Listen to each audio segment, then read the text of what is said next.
pledge allegiance to the flag of the United States of America and to the republic for which it stands, one nation, under God, indivisible, with liberty and justice for all. If you'll stay standing. Thank you, Commissioners, and I thank you for what y'all do. Lord, we thank you, Father, for your goodness, mercy, and grace. We ask you, Lord, to bless the meeting today, the Commissioners.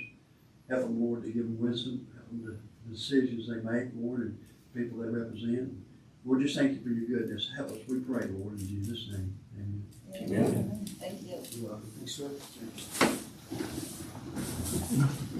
Are there any additions, deletions, or corrections to the agenda? All right, so agenda is as presented. And health department. To department heads. Yeah, non-elected, but I need an executive.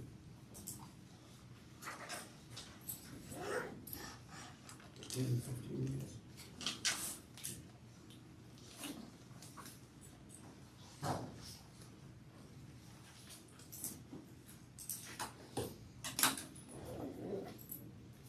All right, next is public comment. You'll state your name and address, and you'll have 5 minutes. Stan Basler, 6443 Kingman Road, Galesburg. Appeared primarily on behalf of the Wind Farm Advisory Committee. Just wanted to keep the commission up to date. The Neosho Ridge people have reached out to us and invited us to a meeting this Friday at 1 o'clock at their headquarters. And so I really think at the next meeting we'll have a substantive report, perhaps even an action item for you. Of course, that's not a public meeting. I'm just keeping you abreast of what's going on. The other thing I wanted to mention, I mentioned this to Paul individually because of his representation at Southeast Kansas Regional Planning. I still take the Oklahoma City paper online. And there was a column in the paper this last Sunday by I think a USDA director in Oklahoma who mentioned the following programs: a single family housing program, a direct loan program, and a single family guaranteed loan program. All of these, according to the articles, are new government initiatives to make homeownership more achievable in these rural areas. So I'll send Paul an email and have him take that up to the Regional Planning Commission. I'll try to stop by the local USDA office and see if they know anything about it. But anyway, that's just a report for today. Thank you. Thank you, Stan. Thanks, Dan. Do you have anyone else that wants public comment? There's one more public comment. Oh, sorry, I thought you were on the Okay. Okay. She went to another room. She's back. Okay. Sorry, go ahead. Celia McBride, 14650 Queen Road, Erie. And I'm here to bring attention to a road that I believe is dangerous, as well as an intersection that is 150th Road and the intersection at 150th and Queen Road. This particular issue has been brought up before. It's the one that goes past the Erie High School. And I know it all boils down to money, but since we're talking about projects and budgets and things like that, I think this needs to be moved up on the list. At least put on the list as an important issue. The intersection of 150th and Queen has huge culverts. There's erosion problems on it. There are no barriers to that. It's a large drop off. And this road is traveled by students, residents, visitors, people. Students will go to the ballpark. The high school has to use the ballpark as well. And they will travel this road. Then the road itself is 150th, and it goes from the corner of Queen all the way west to 59 Highway. And it, again, is full of potholes. It's disrepair. I have pictures, and this is just looking from North Main to Queen Road.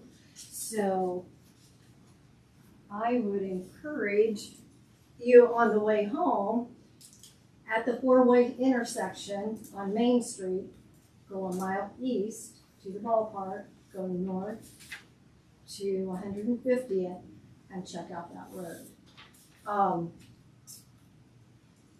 It gets patched, but it doesn't fix the problem. And the principal, I talked to him about it. This was the former principal. He said he's called about it. They get patched. Our city clerk has told her child not to drive on that road because it's dangerous. And really, it's a reflection of county's lack of concern for safety when that continues to be a problem. It's in school, visitors are here for school events, and it just needs to be done correctly. We have projects that we're doing. I know the overlay project, when we get the bridge up there near Humboldt, I understand it's a route, it's important. But we also have issues on this end of the county, and the new highway 169, that was redone. Seems like that could suffice for a while. That's my opinion. And you want to invest in Erie in this area, well, what better way to do that than to invest in roads close to your schools? And the commission has an obligation to keep people safe. So I ask that you take that into consideration, move that up. I think I still have a little bit of time left, so I want to just, when I've been listening to commission meetings, if I'm not here, when you're developing your budget, I would suggest maybe to think about developing a capital budget as well, so that you have information from all the department heads. You've asked, what do they want in 5 to 10 years? But who takes that information and actually compiles it into a long-term and short-term capital project plan?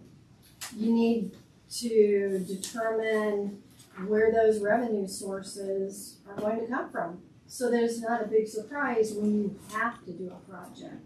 And you've got pilot funds, you've got special sales taxes that you can use, revenue bonds, and even investments. Who is determining where those investments are going to be spent? Which leads me to another issue, which I think you should really consider hiring a county administrator. Somebody who supervises on a day-to-day operation, works with the department head, serves as a liaison between the department heads and you, helps to prepare a budget, and what better people are in a position to do that, who knows how everything functions, understands the financial aspects of the decisions, and writes down and keeps a long-term and a short-term plan in place, and make sure that those things keep moving forward. People change. When you have elected officials, things change.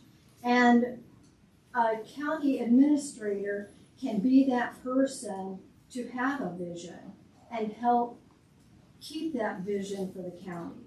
And it's important. We're all taxpayers. I want to live here for a long, long time. I grew up here. I came back here after 30 years. And I want to see the county have a vision and move forward. Thanks. Thank you.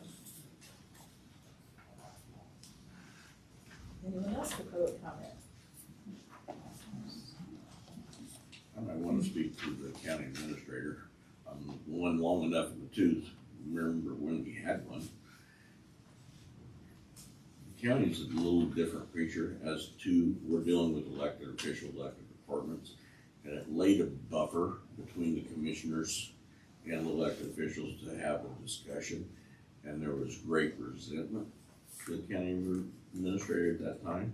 I don't know if it changed at this time or the person that was in that position at that time, but it really was difficult to have that, because the administrator came in and said, well, you're gonna do it this way, and they said, no, I'm elected, so I don't have to do it that way.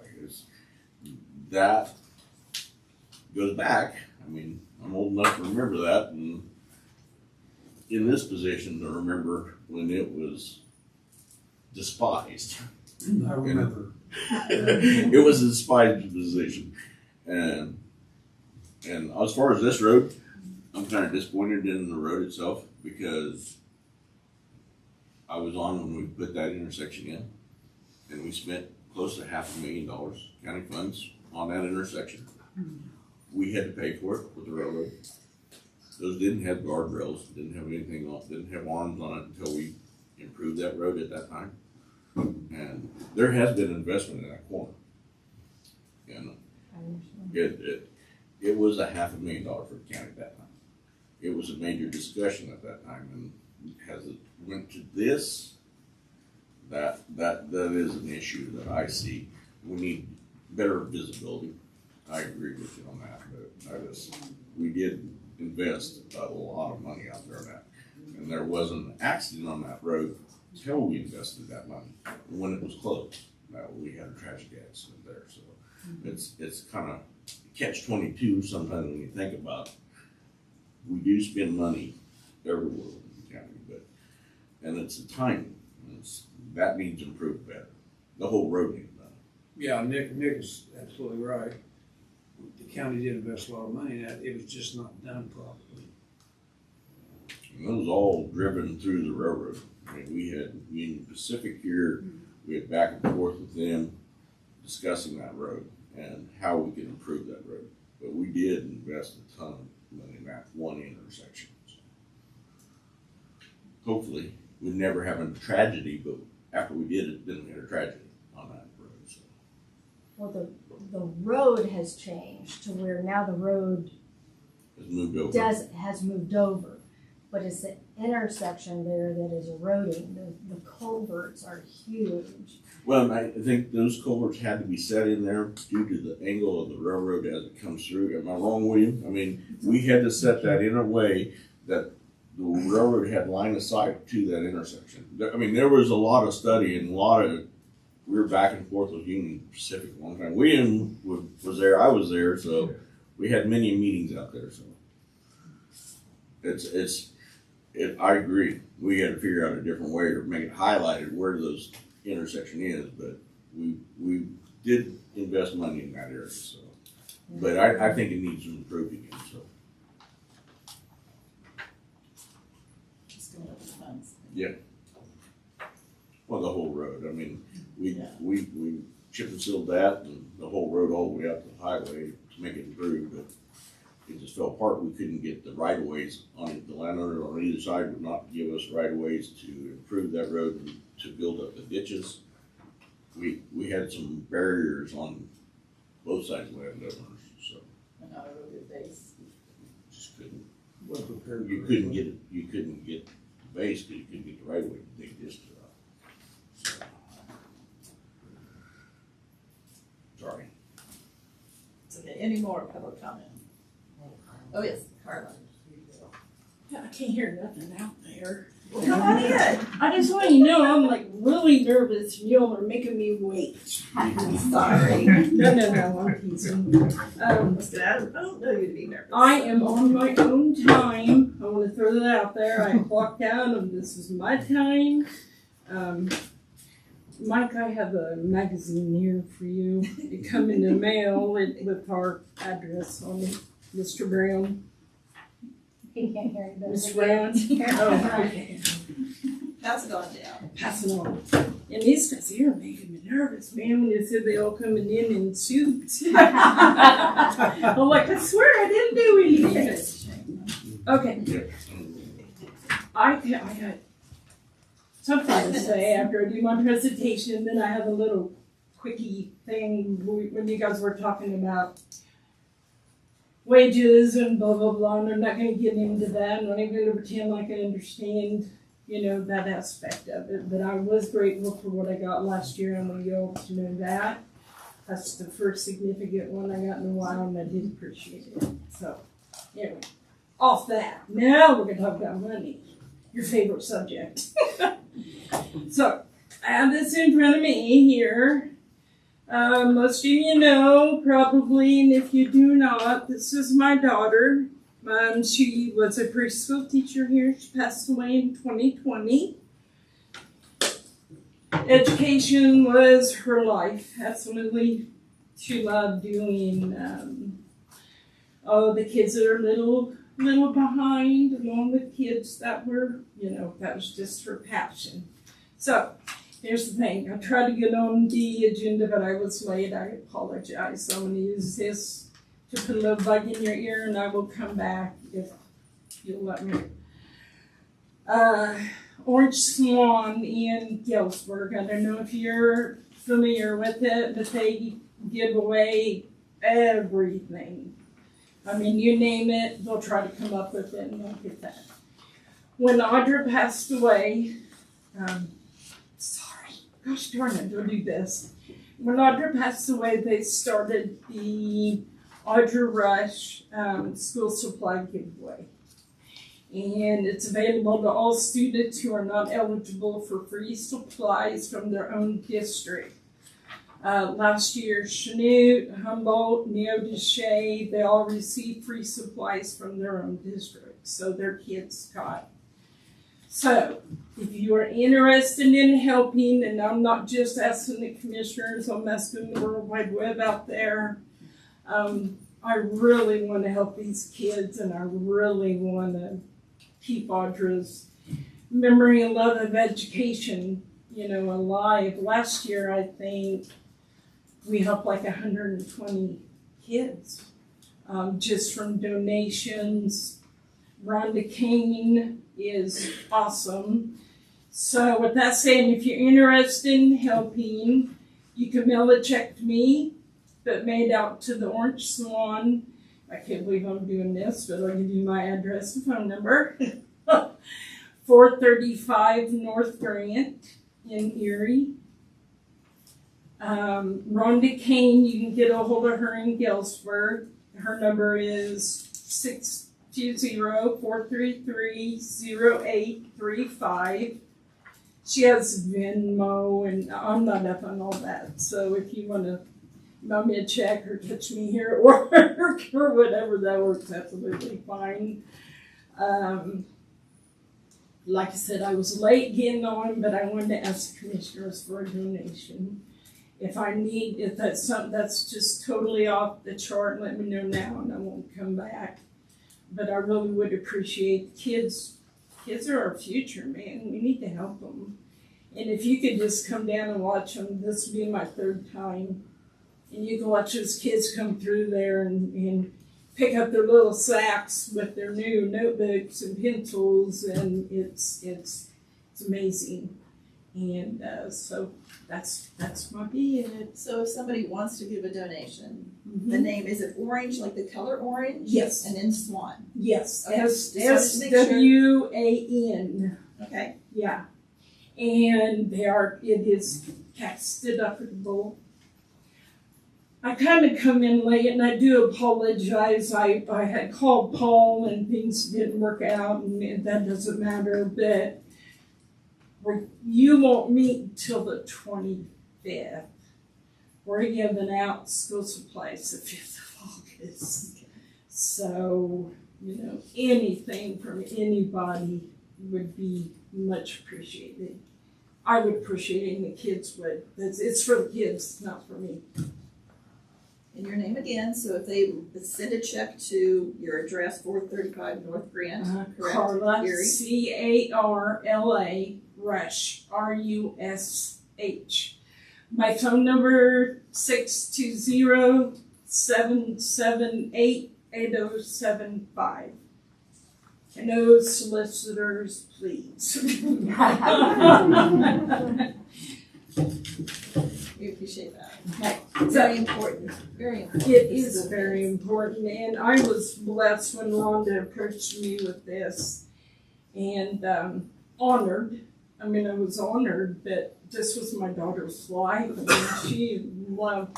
I seen her talk to kids that weren't verbal, and could get them to communicate with her. I mean, everyone loves their kids, I know. But she had the gift. I'm telling you, this girl had the gift. So let's keep giving that gift. Thank you. Okay, I'll be back 25th. Okay. Okay. Thank you. Any more public comment? We actually have to pause and jump ahead to an executive session to join your counselor regarding Jan's law. Did he say how much time? He didn't. I know they're only available, that's why you have to jump ahead. Yeah, They're sorry. only available from 2:20 to 2:40. So 20 minutes. I don't know if you have to be in there that long.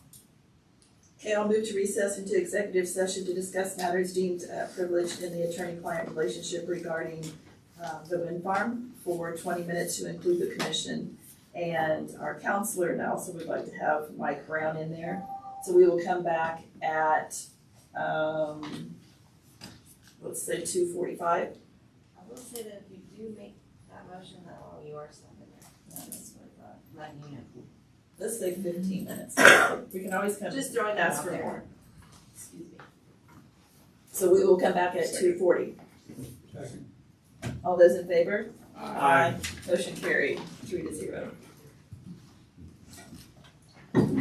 And so, just wanted to also make sure that our video continues as we're in there, so whatever is said in this room may be overheard by the rest of the county. Good to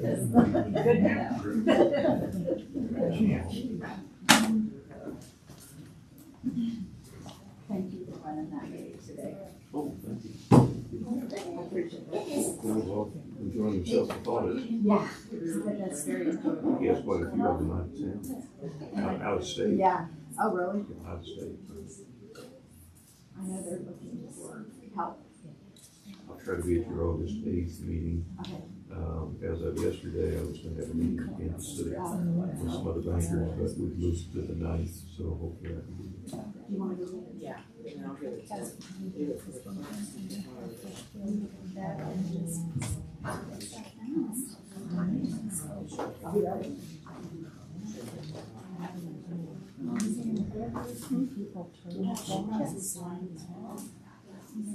How are you doing? How about you?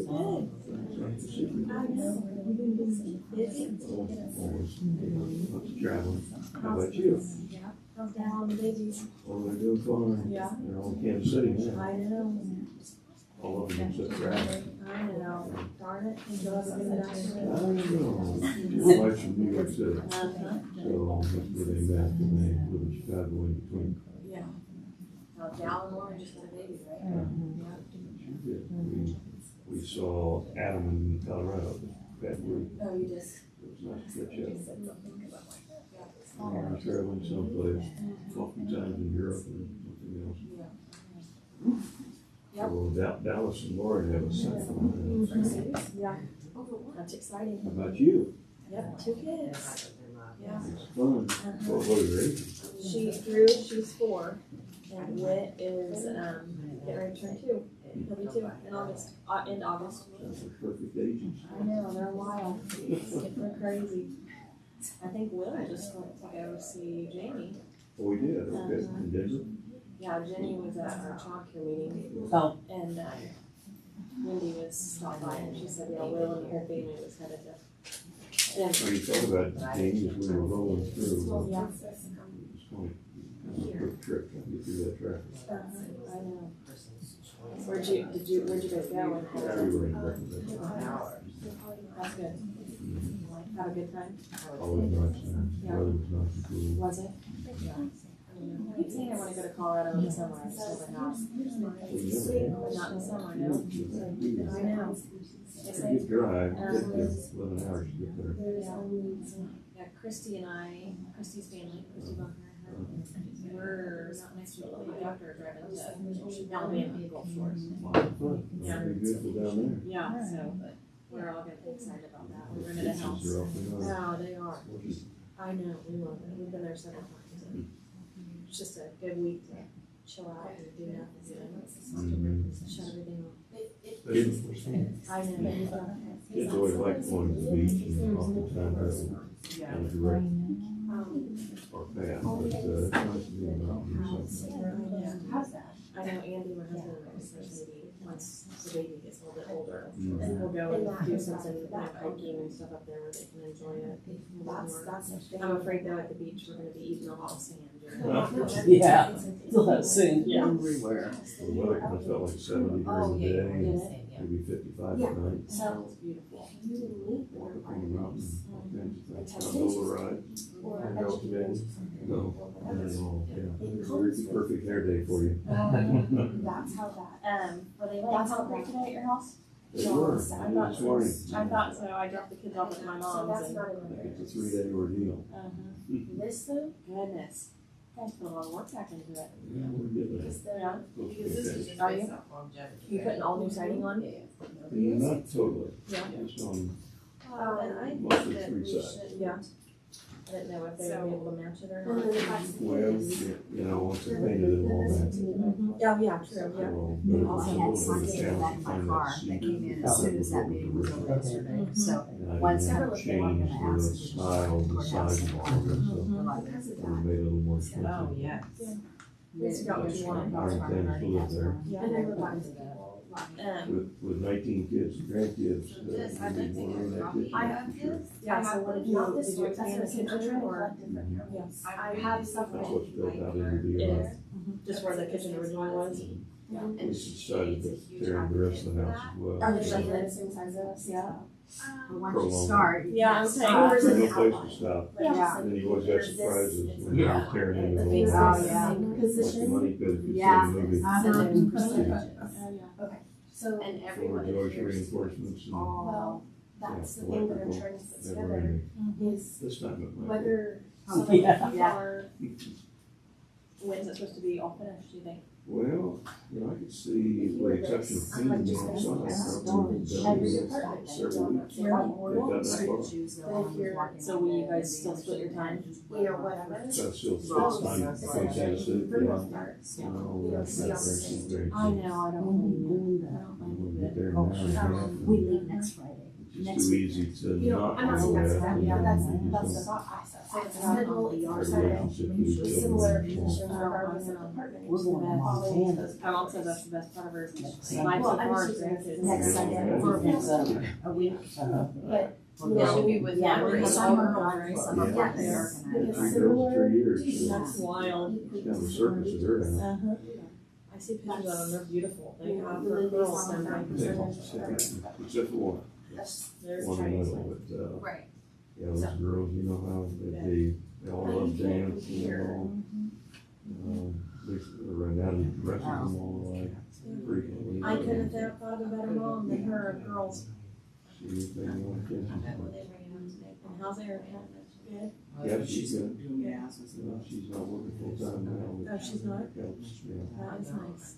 So how much is she working? know. Actually, 3 days a week, and then today. I heard you guys Six decided. in the morning. I would like to There's find one there with. Let's just stay and on. all, and they go at 7 o'clock. But I think with children, 5 days a week, is just not too much. Yes, this. Used to be Yeah, I can being try. mad, Oh, and, yeah. in that environment, had a lot of And those are, that's just trauma examples. to it. Right. We think that's So a we're. challenge. And she went out to Children's Mercy, So. that was even I probably more challenging Yeah. than she sick kids. So she was at that old Park Regional Medical Center, you know, right within I-35 or 435. Absolutely. Just loves it because it's mostly OB-GYN. Perfect. Epidural. Yes. Epidurals for men that, think their back needs to improve for their golf game. Yeah. But, Avon or where do they live? they live over in the lake. Well, I'm not worried about that. 12 months to get to. We just moved back a few months ago from just. Oh, you did? Yeah. Well, that place is now hot, isn't it? Oh, yeah. wonder how much population growth that experienced in the last 10 years. Yes. We bought our house in. So it has. So Yeah, it's got, I don't know, 6, 7 bedrooms. And this is, you know, it's on stilts, and so this is all spring and cooking and furniture down It's there. crazy. So that's just, so that's the. It's like kind of the. I can't remember if it was You know, last areas in Johnson. Anything County, after but it's the really news, kind of big. that's We the moved there because it has a side. small town feel and then. The back of the house. But it's not so much anymore. Okay. And then with the new. So like, plant is there. I know they expect them to grow a couple of thousand. That's like 4,000. I wonder. That was one that we. It's like, I think they started for I've talked to There's 19 of different us. bankers and developers, and they're planning to build 800 apartments at Yeah. It's crazy. really changing. We No, I don't think so. we just. A lot of came times back. you I think can that we wanted to have a small town and then we both. Yeah, I'm so excited. Well, and that's it's not with all of our kids all at once. It's We've nice for done us things to like that, not with all of So them. values what and are you mottos so doing much. here? I think it's, Yeah. well, it's Newt and Humboldt too. Because some That's going on. they have built. It's different. I miss a few things like Target. So they use all You know, it's. I like how I can drive it, you Very know, comfortable, easy lifestyle. yeah, I don't. And so she maybe I was with Chris when she talked to me, she said, you took out, we're gonna go for the whole trip. Because they thought they could come, but just stay for a few We loved days. it, like, you know, we're And that's a long way to go. Yeah, we were in the playoffs, like, we'll see, So that's exciting. things like that, but. Well, she go back to the weekend. Yeah. Enjoy it that way. I bet that Come was back home very tranquil. I know, I keep trying to finish Yeah. it off. Oh, no. I love that come Yeah. back. Oh, it's It's closer though, right? Yeah. Dallas. Oh, yeah. Yeah, I can see that when Me too. spoke an awful enough. Yeah, this is. I've been sick for a long time, but it's 2 years. We'll see what happens. His wife is from Gardner, and so. So it's both they of live you. in All Dallas. 5. So Eric's 3 girls, And and then my son, and then Sarah. Still probably having a contract. So all 5. We have 7 It's nothing like coming home now. It has been like this. Sarah has a boyfriend that's coming, and Preston. But no, we're like so used to coming, being so able to Preston's get so there. that That's it's good. gonna be hard to stay. And when we get back from Part of it vacation, is, she you moves know, Yeah. so. Okay, I'm gonna go keep learn to kind of be available. No, I mean, not you, No, but yeah. you learn to kind of And get Pete's. Okay. little things, you Yeah. know, have to do it on your own. And Preston's working this summer at the hospital. There's no difference in dinner clubs and some of So I would those bring things. them in winter too. So I'm just like, We have family kids. How does that turn? Do you drive? Christina, So I do you our pick family up stuff. we usually once a week or once every couple weeks try and get together and either she cooks or I cook or the guys grill. Yeah, they all Something, try something different. Send some point or two to I knew we were here. One to two is just I'll a email budget I'll work email you the session. email Okay. of the lady when I The house don't went know, out but I and need to then have like someone to it sit was there and Station in Pensacola, we lived. Yeah. They did that, that was No, right off the beach for a few years, One 9 of, to 12:30 one day. Or big And then we had a Cindy, meeting. Cindy Finley. That was one, and then the work session, that was a long day, that was an all day. It's fine. We all like that seafood. You know, it has been moving all day long. I wasn't here yesterday and it's But they there's apparently not will very continue. It's Sarah, that's why I just can't remember her first name. But her. So I don't know, I was under the impression that there was some Yeah. outside entities You today know, when you want to, going to. Right. And When then they need When you you set up. need And my phone says. so, you know, maybe, I don't know how many sessions days a Are month the he next does it, one. but, Yeah. you know, Especially if you walk drives past through, you, it was just get down discussion. there, go pick people up and. Did Yeah. Denver do that for you guys? Yeah. That was decided on. whatever. Their Thrive Allen County is also offering that as a new service Are too, they? so Lucky I they only have have one kid in positions. Denver, you know? I'm I put together, Lord have I mercy. put together a draft Probably sheet 25 persons. and presented it, Things scared me in a suit.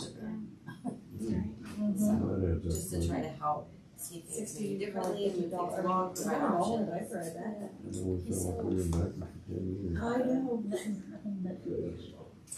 Do they not look at our invoices? Now we start all over again. yeah. I'll live everywhere with individuals. But they haven't requested your mom's like her and she helped. I know. No. Well, you run around. Well, it's in 240, so. But I always got this time. Oh, yeah, I've got that. We'll do that at the end of the month.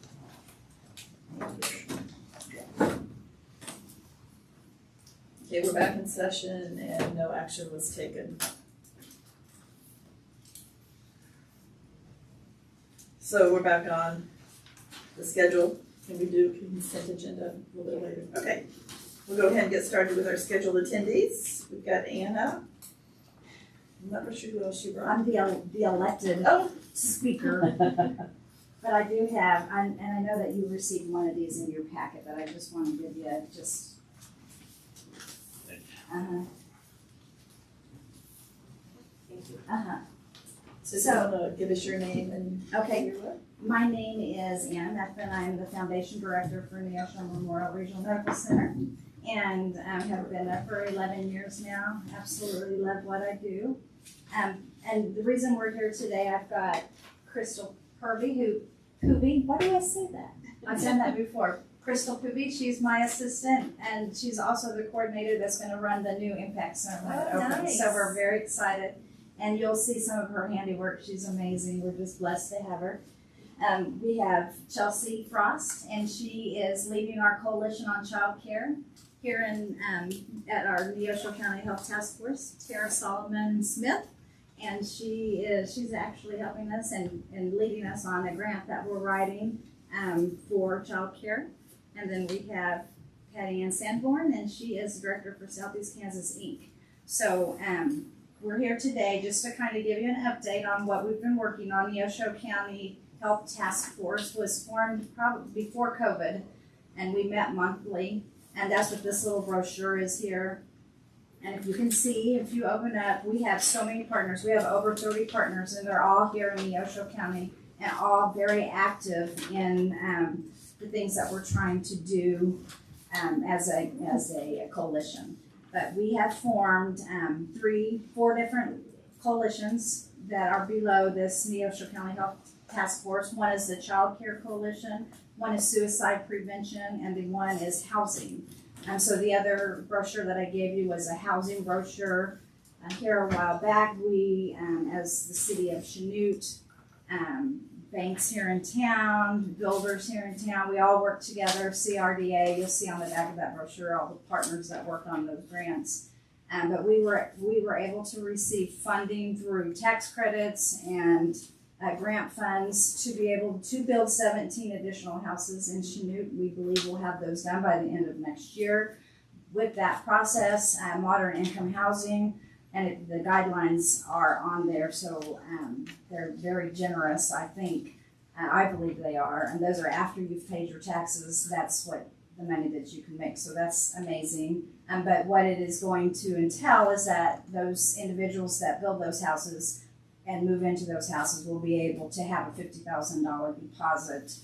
So it's going to help with those big down payments that you have to have when you build a house. And we're very excited. We've got 3 houses already going. About 17 by the end of next year, we believe will be built. We've had some donors give some generous donations to help us besides the grants to work on that project. So that's a great start for housing in Neosho County, and then Green Living separate from that, and that's a 55+ community.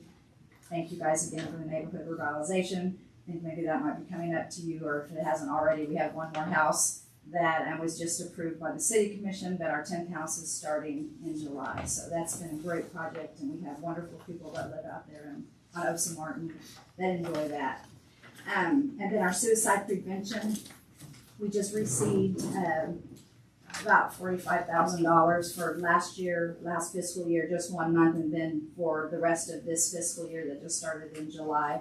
And that money will be spent just on getting education out and trainings throughout our community to know what to look for, know what the signs are, know the resources that we have in our community to prevent someone from committing suicide. So we have new banners that we hope to put all over town, and I just went out and got a couple of them. We're gonna have one at the Erie Library, and we'd love to have one out in the lobby here. It's very tastefully done. It's just two hands that says "We Care," and there's a suicide prevention. There's a national hotline, 988, and anyone can call that number. You can text it. You can, however you want to get a hold of that number and get resources to help you. So we know that there's already been one incident where we've had that up in my office. We've had a poster like that up in my office, and I had an employee come in and say over the weekend, a few weekends back, that there was an incident. And he said, I closed my eyes and I could see your poster and I knew that number and I was able to give that number to help. So we, usually you don't hear stories like that. So that was a blessing. And we will spend the next year with those 30 organizations just really getting the word out where we've got posters. We can't give away things, but we can sure advertise and give the word out. We were at the 150th birthday celebration for the city, and so we gave out flyers and we had a bubble machine and lots of good conversations there. So that's a hard one. That's a hard conversation to have with people, but it's, and those times come if the right person is there and knows the right things to say and has the right resources. Sometimes that's all it takes is just someone knowing that they have resources and someone cares. It might even be a complete stranger. So we're excited about that. But this coalition that's here today is the Child Care Coalition. And Child Care Aware is an organization. This is in your packet. We went to a meeting in Parsons probably 2 months ago, and we received these data from Neosho County. So we know that in Neosho County, there are 769 children under the age of 6 years old. And of those 769 children, we know that 361 of those children are needing child care. There's not enough spots. We need that more additional child care in our county. So we're so blessed. You guys helped at Erie Child Care, and that every slot that those places fill is just tremendous and a wonderful blessing. And then they've received a very large grant here recently that's going to open up more. Humboldt just received a very large grant as well. And the initiative right now on the state side is really to help establish child care in communities. So we're blessed to be able to know that there's resources out there. We have applied for 2 grants. You have to do these 2 introductory grants before you can apply for the big grant, so that'll be next year. But with that grant, we hope to open an incubator type service where we will have a child care provider who's willing to train other child care providers, and we'll have resources to be able to develop business plans and just resources to be able to start those businesses. So we know through this first meeting that we went to that child care is really the force behind the workforce, because there's a lot of, if you think 361 children, how many parents are struggling in finding daycare. So, and we also know that a child's brain from birth to 5 years old is the most important time. And so they really need to be in good places, not just sitting in front of computers or sitting in front of TVs, but we really want to be able to provide quality childcare in our community and be able to maybe help the workforce as well. So we're not really here to asking for anything, but we just really wanted to share with you our visions and all the things we're working on. And we're so proud to have, those 30 organizations, and they come to meetings quarterly, and these individual coalitions have been meeting monthly, and we're just really blessed to have the support that we have. Have I missed anything? Okay. Okay. Thank you guys so much, and we appreciate all of your work. Exciting things. All right. We already met with Mr. Jantz, so we're on to Dan.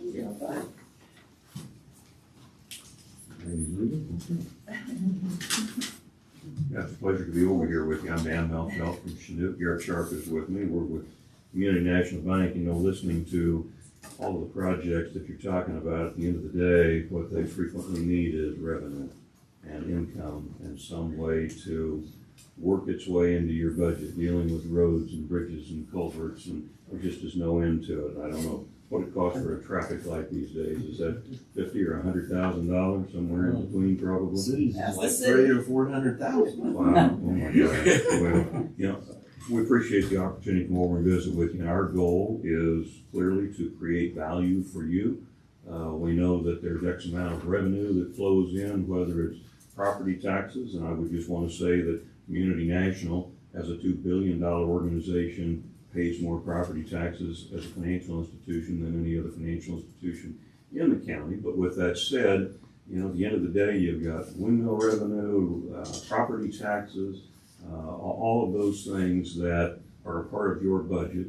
And I'm sure at the end of the day, there's never enough to go around. And obviously, we have seen dramatic increases in interest rates.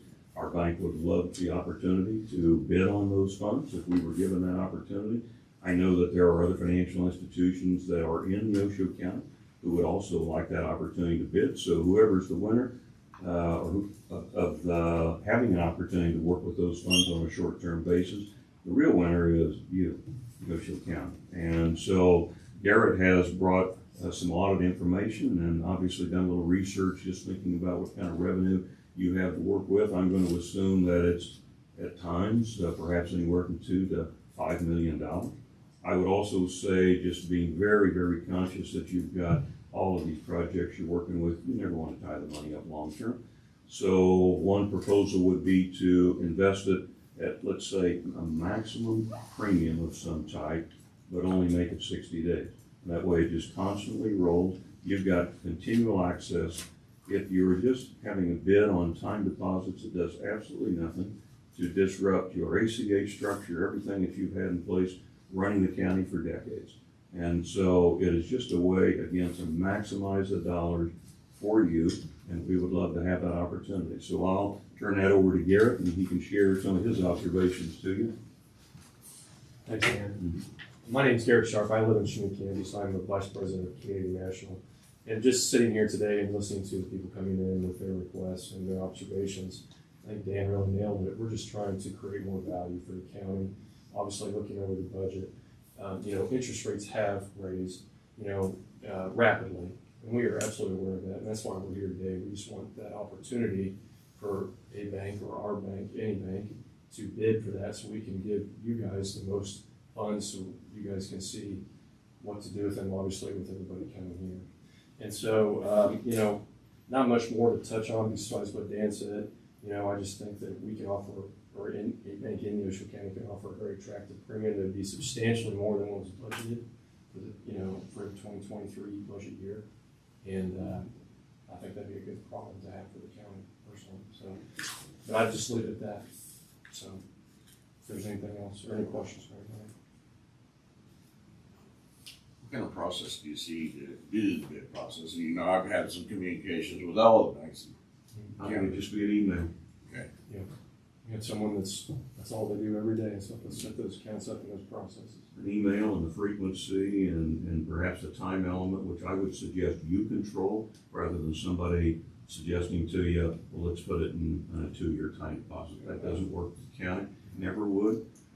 If you've got continual rolling access to it with maximum return, interest rates have gone up 9 times in 14 months. So you can imagine, and as Garrett has your budget, you probably would know off the top of your head how much interest you earned last year. It was $9,000. And so in today's environment, we're probably talking about the possibility of you earning well over $200,000, maybe $250,000 a year. So can you imagine sitting here with all these conversations and all these people, and you have another $200,000 that's not in your budget today? That opportunity is right here. It's right before you. Whoever is the winner. You never know. We might get another interest rate in a month. So that could happen. And again, regardless of where it goes, and we're just simply wanting to encourage you to have a bid process to allow that to be considered. And wherever the money is today, they would be able to bid as well. I've seen that one of the, sent an email of the interest rate chart. It's strange how, you'd think longer term money would be raising your interest. It's not, it's the short money. It's an inverted yield curve Yeah. right now, so I don't think this windfall will last forever, but I think it's a windfall for Neosho County. And it's like finding money in the street. If you see $200,000, it's pretty easy to bend over and pick it up because it's right there for you. And we'd just love to be a part of it or a part of your bid process, which I think would be very simple. I've been pushing to go after these funds. The idle funds is driving me crazy, so. Sorry, our treasurer is not here this week, she's on vacation, so. And again, if you've got road projects and bridges and so forth, just pull it all for sufficient needs, continue it rolling. It's very simple, it's very easy. I'm not even suggesting you need to ladder it because you put yourself at risk that interest rates are going higher. Just maintain it very, very short term. And it's simple for you, simple for anybody. And again, maximizes your return. Because whoever's going to win is going to need to bid in today's interest rate environment to prove to you that it's a maximum return. I think it also secures you as lending against. It's all If secured. the interest goes down, you're protected too. You're not out there for one. That's a good point, yeah. It's all secured by government securities. You don't have anything at all to worry about whatsoever. And so you'd find that all of us that would be bidding handle city funds, some county funds, school district funds, hospital funds. It's what we do every day. So we appreciate the opportunity to be here and just talk to you about it. Thank you for your time. Sure. Thanks for coming in. Appreciate it. Conversation we need to have. Continue. Yep. Good luck with the decision. Thank you. Thanks for. Have a good one. Yeah, take care. Thank you, guys.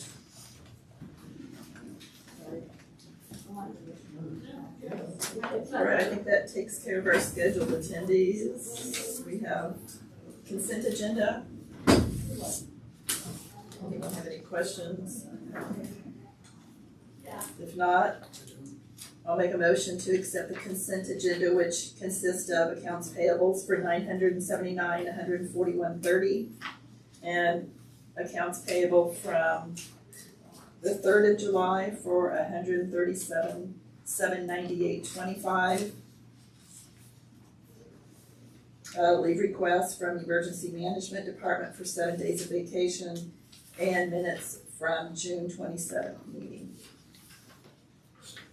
Any more discussion? All those in favor? Aye. Aye. Motion carried 3-0. All right, so now we have department head. So Tohnjua, you're on first.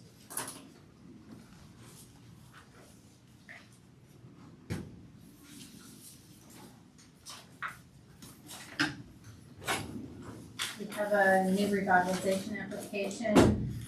This is from Christopher and Cheryl Kedley. The property is going to be at 9470 200th Road, Chanute, and it's a new house project, approximately $338,000.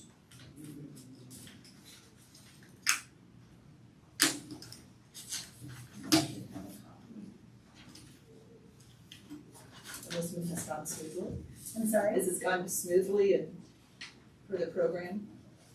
No, they haven't started yet. No, they haven't started yet.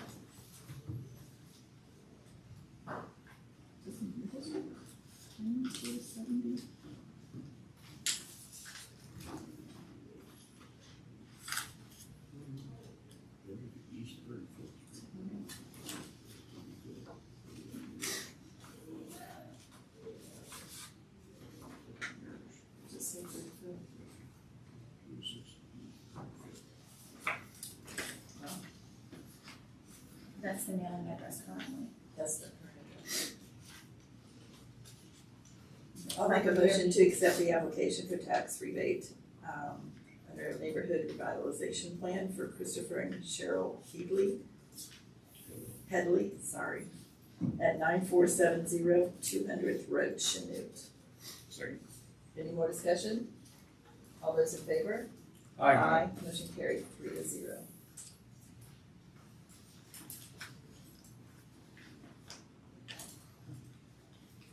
All right. Any Anything else? And that is That all was I easy. have. Do you have a copy? I'll stop in the office. Okay. Thank you. Sorry. I didn't catch all the address and how to spell that last name. Gadly.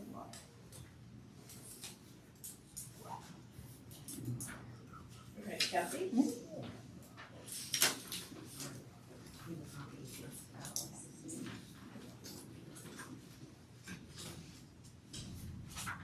Okay, so I sent you guys a copy of this earlier, but that was just for. Okay, so I talked to Steve, or I sent him an email asking him after all our difficulty with our server, for the county server. Oh, uh-huh. So it was in 2017 that I got a server for my office. So I asked him, what time frame do you think I need to update mine? He said between 3 and 5 years. So mine's 6 years old now. I told him I wanted to be proactive, not reactive. And so he sent me a quote on what it would cost for me to update my server for my office. And you have a technology. And I have a tech fund that will cover this. Just want to get an okay from you guys. I'll make a motion to approve the quote for the service for the registered deeds in the amount of $7,840 to pay out of her tech fund. Okay. I'll second the motion. Any more discussion? All those in favor? Aye. Motion carried. No, thank you. Appreciate it. Good thinking.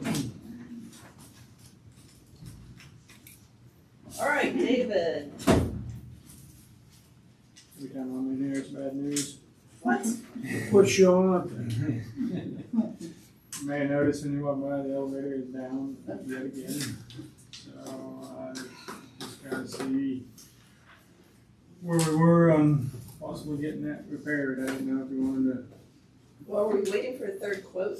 Because we got the 2 quotes, right? I haven't heard from them and I can't even get through to them to get a call back. It's something that we need to actually do an official bid and do that. I do know whenever they were here, they were talking that it was probably gonna be about as high as that MEI quote. So TK The is. TK was the one, Yeah, so TK is the 78. gonna be a lot cheaper.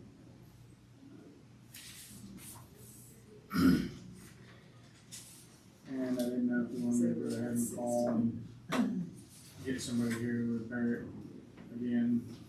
They charge $400 an hour to drive from Wichita to fix it.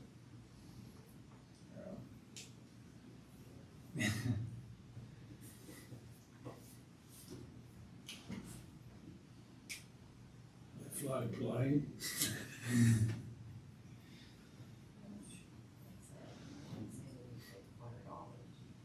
And it is over 25,000, which by state statute, you need to go out for Yeah. official bid. That fellow, I mean, and find it at all. I know they might just say they're sorry, but there's gotta be some couples out there, other than 2 for this area, even if they keep nothing out side. Kansas City area, Wichita. Who are we putting the bids out with? Did that kind of. David would know better than me, but we just need to do it in an official capacity. Yes. We need to publish it. Let's say you can write it up and approve it, but send it to those companies, that's fine, and any other company, or post it, or just needs to be published. We have to do it in the official capacity following the statute for going out for bid. I did let them know that this was just kind of a quote, just so we could kind of see where it was at, and I thought we have to have a good bid on it, so. We want to go ahead and get it repaired one more time. Yeah, we have I to. do, We yeah. have to have it. Prepare bid for maybe this meeting, we can go out and try to get bid ready for the 25th, maybe to go out for solicitation bid. To approve. How many days do we have? The bid goes out, it's being the paper twice. And I don't know, let's see, it's kind of, I think it's, I don't know if we can get it done. county. You can get. Well, no, I'm just saying, get the actual proposal, but Oh, that. yes, yeah, just to write up what we're going at and what we're asking for. So you have the bid proposal is gonna be published ready by 20. Yeah, That's not a problem. Yeah. I'll start working on it. That's all I got. If you need, Maybe just send that to me when you're done, and I can take a look at it, and Heather take a look at it, and we'll have it ready for approval next meeting, and we can post it for the meeting thereafter. so then, do you call TKE, is that who's doing the repairs? That's who we've used for the last several years, and probably who I'm just calling in since they're already familiar with it. Yeah. Does that make sense? Yep. That's what I'll do. Anything else? I don't think so. Thank you. Yeah.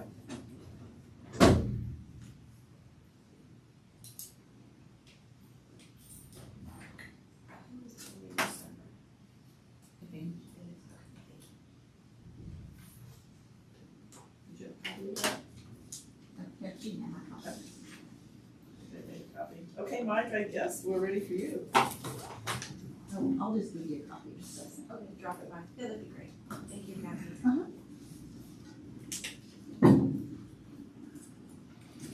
Good afternoon, everyone.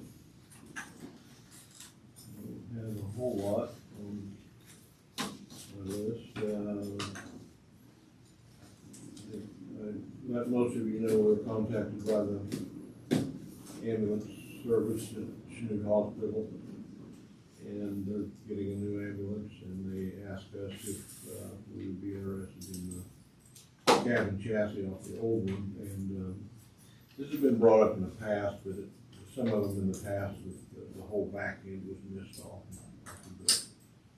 of the cab, and so it really wasn't an option. But this particular ambulance has just a window from the box to the front end, so I think it would be a good opportunity for us to get it's an F-450 truck with 134,000 miles on it. And it would be very suitable for our operation in there. We would have to spend a little bit of money, put a flatbed on it, and do a little bit of work, but it would be, I think, a good truck that would suit us for a long time. And what would you use it for then? Just what Just would for you use it moving for? equipment, yeah. Would it make a spray truck? That's what I was kinda thinking, what about a spray vehicle? You're talking about a new spray truck, would you transfer that bed over or not? For noxious weed, I mean, I kind of, with Paul, I thought about that, you talked about a spray truck. yeah, and yeah, you could do it. My first thought was making it into a bucket truck, because we need a bucket truck desperately. I did talk to a guy about that, and he said by the time you buy all this equipment and fit it on a used truck, you would be better off to probably go and just find a good used one and go that route. And I expect that you'd probably run into the same situation with the noxious weed truck, because if we were to update our noxious weed truck, there would be it needs a lot of modernizing. You know, when you compare it to what other counties have, it's a dinosaur. And I think you would probably run into a similar situation with that. But, you know, we can get it home, take a look at it. Nothing has to be decided right now. I just feel it's a good opportunity. But here's the thing about it is, like, when we move our skid steer around, we use a semi in a trailer. And if we could get this thing and buy a gooseneck tandem axle trailer, it would just make mobilization a whole lot easier. And I've had one of these on my list of equipment needs for years. So, but we can look at options. So, I just wanted to discuss this with you a little bit. I do need to know which truck it is, so I can make sure and adjust, I need the VIN number off of it. So that way I can adjust that, when you add that to your inventory. Well, we don't have it yet. When we do, right, when we do. Yeah. I need that information. And it's in the county, the title's in Neosho County's name, so. The ambulance service, we just have the title, or transfer it back to us. Actually, I think it's in Neosho County. It's in the ocean. Or just give it back. Just give it back. I just need to know which one it is because I keep track of where all of our vehicles are. I like that idea. That's all. It's within. Who did you visit with at the ambulance service? Was it their? Richie Rizik. Yeah, if we own it. Let us have it back. All the buses are in the county's name. I mean, I think those were probably purchased before the sales tax ever went on. Probably. The chassis. What year was it? 16, I think. So, yeah, it would have been. So we paid for it. Now, you paid for all of it before and after the sales tax. So, I mean, I appreciate the phone call, but giving us the opportunity to take Yeah, it I back. can use it back. Certainly appreciate them considering this. I know some of the ones in the past, it just wasn't a good option. Well, they were always wanting to retrofit, that was the big thing, just Well, put a new truck under the same box. And this one too, they were taking the box off of it to put on a new, I think they can do that twice, I believe.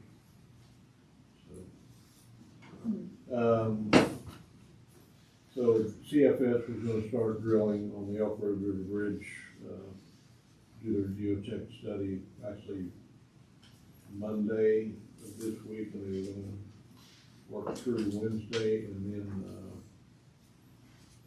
do it again, next week from the 17th to the 19th.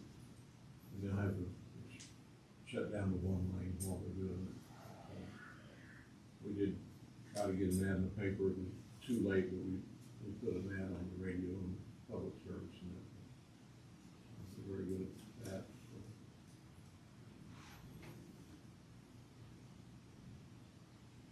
It looks like, since the patching's done, we've done some kind of rough estimates on measuring. We're probably gonna need about 5 loads of chip and seal oil to cover our patches. It was about 9 miles is what we're gonna be doing. And then also we'll have to fog seal the road there on the Oakwood Lane area. What about the patches on? I didn't count those, I need to go up Plumber. there. We patched the Right. road. That's a good point, I forgot to include those, so we're probably looking at maybe 6 months. No, we patched that, and we Yeah. need to protect all those patches. Yeah. Maybe we get a little extra life, and especially when, now that we go forward with the North River Bridge, those will be highly trafficked. And that seems to work. We've covered them, chip and seal over patches in the past, and it seems to hold that in place a lot better. So we will definitely include those.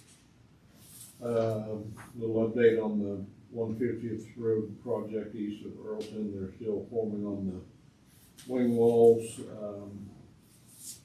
And they did have to extend the boxes out just a little bit, but the guy told me that they would probably pour those early next week. They had told me they would pour them the week of the 4th, but that didn't happen.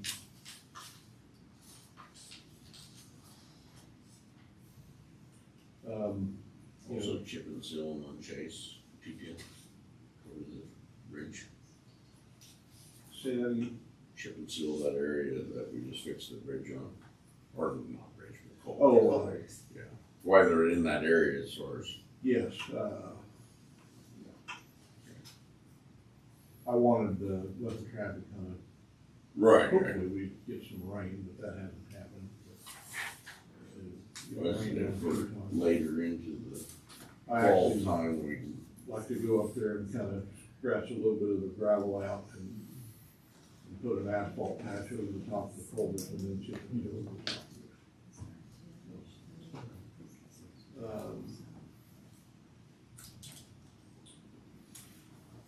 Celia's comment on 150th Road between 59 Highway and Erie High School.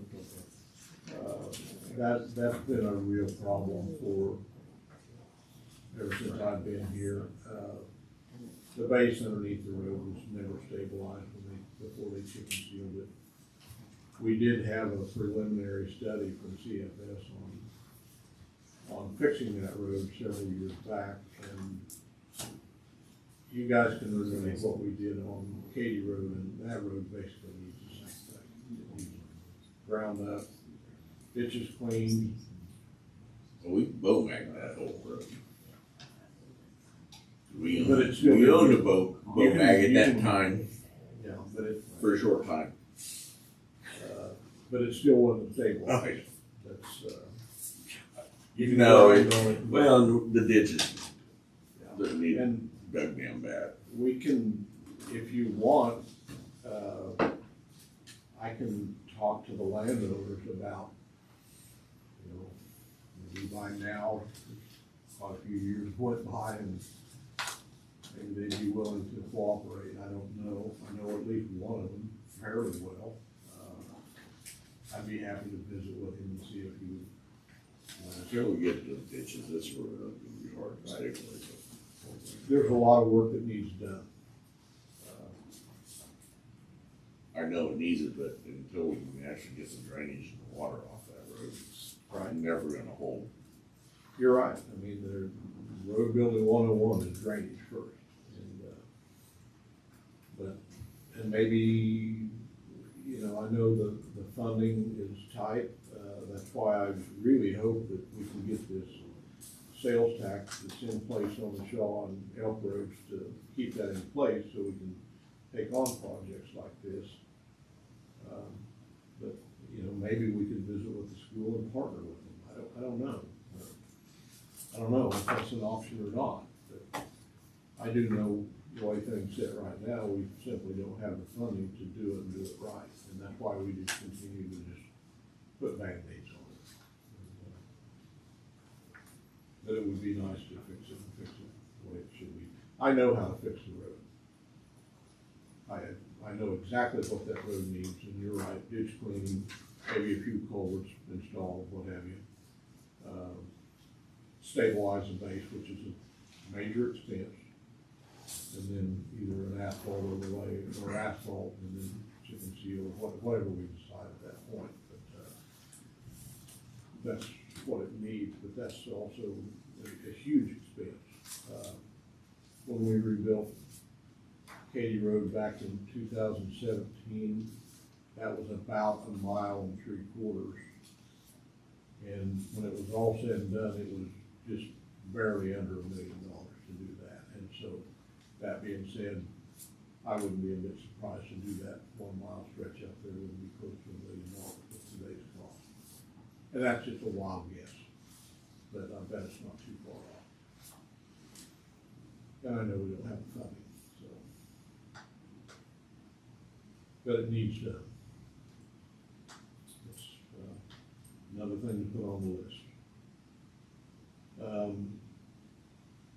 Another thing I wanted to discuss with you is at some point we need to meet with KDOT regarding the unofficial detours. Again, I know that we met with them one other time, but after I talked to William this morning regarding the school bus routes when these bridge projects kick off this winter.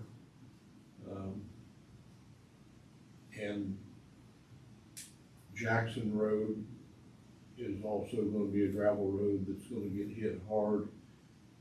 And we actually discussed treating it with magnesium chloride from 160th clear down to 70th Road, which would be about a 9 mile stretch, whatever. It'd be a huge expense. I don't even know what that stuff. Last time we used it on the Elk Road, it was about $10,000 a load. sure it hasn't come down. But that would be a bus route, and, for the kids going from the Erie area, you know, to Galesburg, you have two options, either to go towards St. Paul and then go that way, but going to Jackson Road would be quite a bit closer for them, even though it'd be gravel. Well, do you know what route the school's looking at? I heard it was on the rest of St. Paul's, what I was told. Well, right now it's just all up in the air.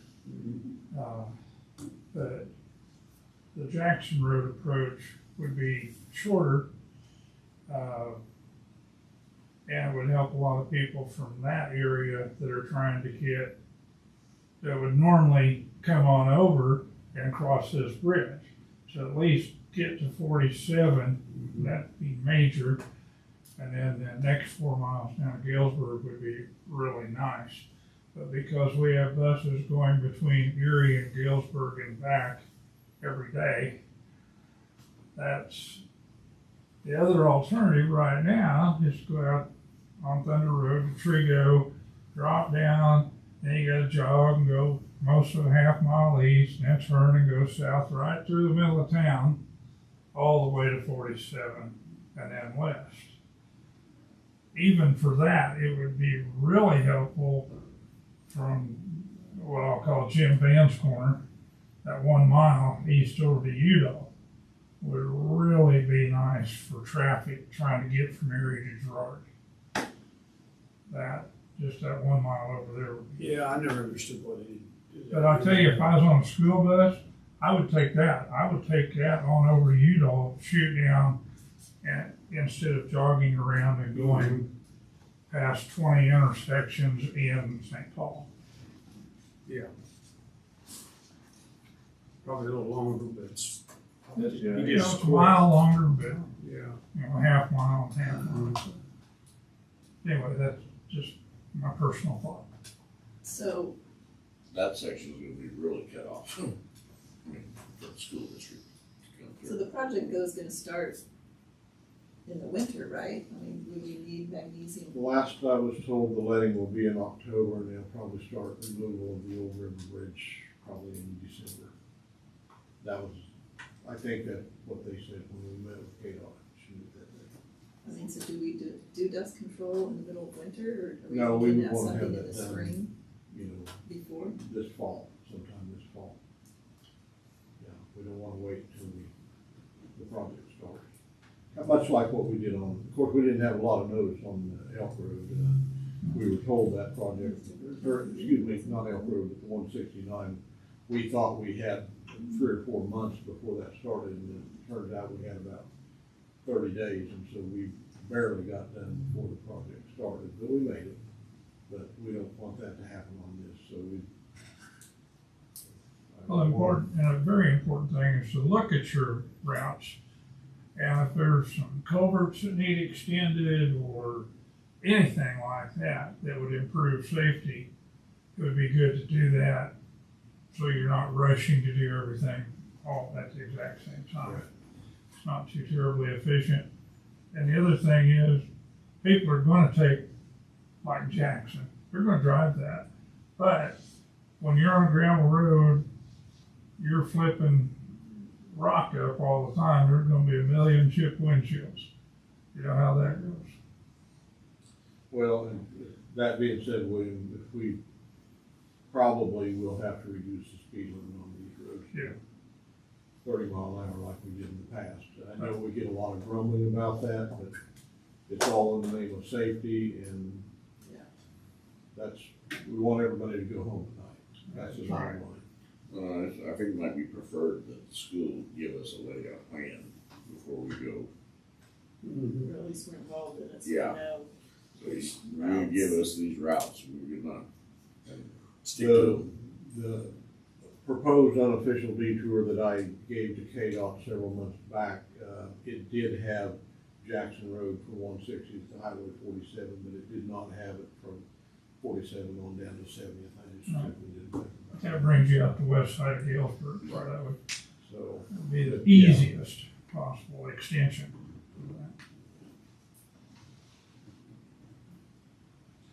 We have a new superintendent that just started the first of the month, so he's got a lot on his plate right now. Yeah, this is gonna be difficult on everybody that lives in this area for, we were told, and Gail, you were there, and they thought they can do this in one construction season. I don't think that's gonna happen. But that being said, it depends on the contractor too. These are two major bridges, that are gonna be on the same contract, so that should bring in the big boys. And some of those can get the work done a little faster than others. But we don't know.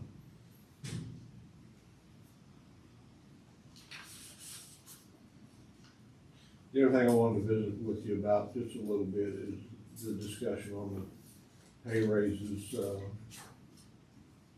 for the road and bridge employees. And I put down a $2 an hour pay increase for, our staff down there. Because I don't know really exactly where we need to be, but I know where we're at now is we're just not getting the applicants that we used to get. And quite frankly, I don't know if $2 an hour is enough in some of these positions. So, and I know the commission, I understand what you're up against with the constraints, and you got so many dollars and you gotta make it all fit. I get that. That's just common sense and business 101, but I do feel that we're gonna have to do something to attract employees down there. And some of the trades that we have down there are in the private sector, they're substantially more than what we're paying. And I think I know the county has benefits that are very attractive, and I think everybody that works here is grateful for that, but a lot of these companies in the private sector have stepped up and have benefits almost as good as what the county offers. And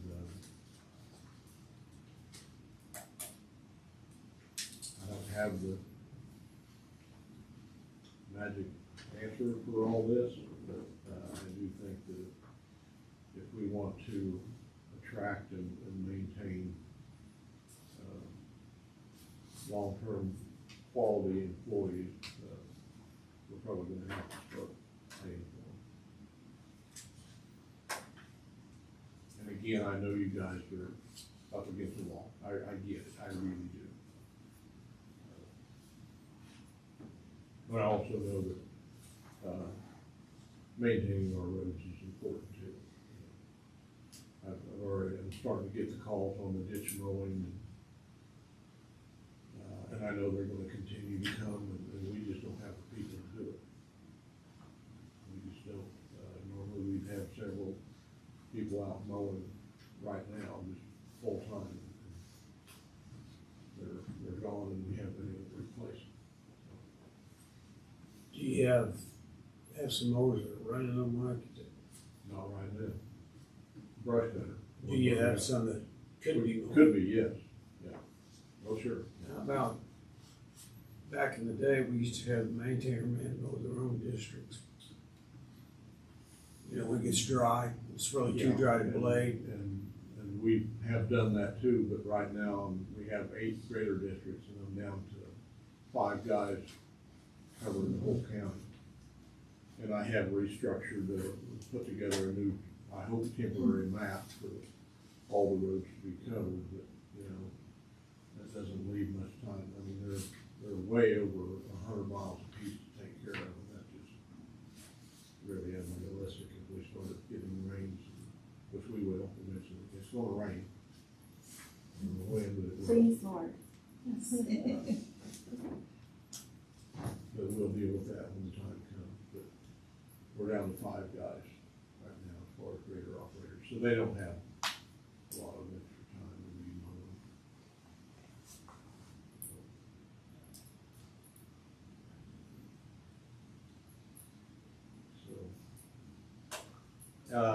Also, I didn't have this on my list, but I'll mention that there is going to be a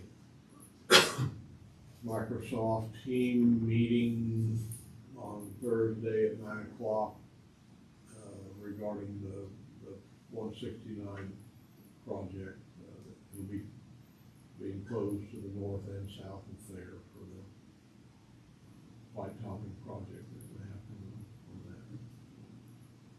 I wanted to send that to you, but I can't, it won't allow it. So if you want to be part of that, I can bring my light, I can meet up with you or whatever. If somebody wants to be a part of that, we can figure out how to make that happen. It's Thursday morning at 9 o'clock. So if anybody wants me to, just say the word and you can come down or I can meet you somewhere or whatever. We'll make it happen. That's going to be another, of course, I don't think that's going to be closed too long. I don't know how long it'll be closed, but we'll hopefully get a closed estimate on that after the meeting. But That's just resurfacing, it's not the extra lanes that they're putting in. They're not it's ready to pave those, resurfacing, and I think there might be part of the passing lanes. Really? I'll find out. I just don't know. They initially talked like it was both. Right. But I don't know if they're sticking with that or not. I can't make that. I don't know if that's changed or not, but you're right, that initially that's what they said, or want to do both of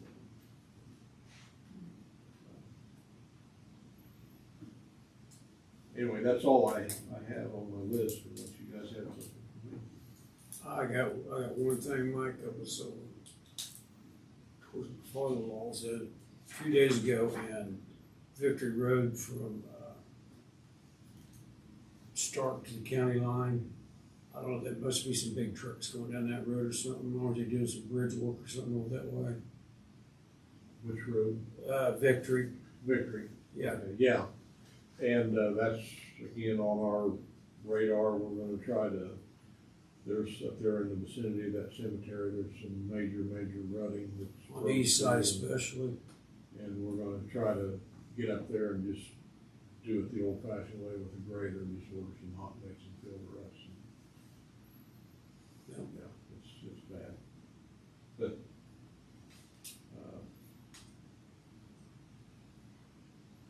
Brett, I visited with him outside in the hall a minute ago, and he's gonna try to get the resolution together so we can keep the trucks off of Udall and Queens and some of the others. And I think we should take a hard look at if we need to make a resolution for every single hard surface road in the county. I think we need to do that. If that's what it takes to give our law enforcement teeth to enforce keeping these heavy trucks. Because this morning I drove over to 150 to look at that culvert project that I had for a while. And I followed the semi all the way across there. And his destination was actually a FedEx semi. And his destination definitely was not on 160. And they shouldn't be on that road, and those heavy trucks are what tear our hard surface roads up that are not designed to handle that kind of traffic. And I'm not trying to keep our farmers from using, their destination, many of them is on those roads, but they're not using them all the time either. So if we had to make a resolution for every single hard surface road in the county to make these enforceable, to keep these trucks off there that are just cutting through to save a few miles, I think that's something we should take a look at. It's causing a lot of damage. We have to pay for it. So, anyway. Anything else?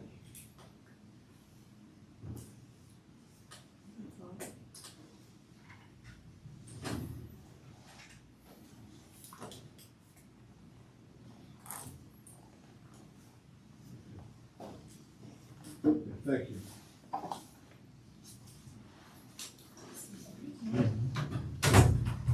Is that it for department heads? Do you have anything covered? Yeah, we can do, We will need to make a motion today to basically acknowledge you're gonna notify the state of the commissioner's notice of intent to exceed the neutral revenue rate. That's our revenue neutral rate. Now, basically, we just need to have a motion that we will send in proper notification. We can't fill out that form yet because we still haven't finalized everything, but we would want for the record, just a motion that you're going to approve the issuing of the notice that you're gonna exceed the revenue neutral rate, and then we would follow that with a roll call vote from each of you, that you'll have a hearing regarding exceeding the revenue rate. So, need a motion for notice and a motion and a roll call vote on the same issues. So,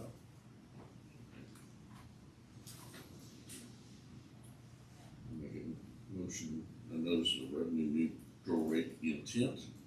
Governing body of Neosho County hereby notifies the Neosho County clerk intent to exceed revenue neutral rate. I'll second that. Any more discussion? Okay, if you're gonna do roll call? Yep.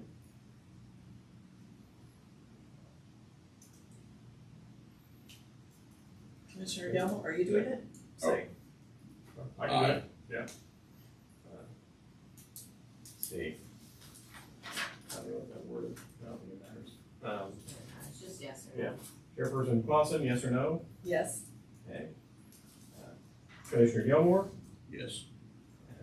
Commissioner Westphal? Yes. There we go. Motion passes 3-0.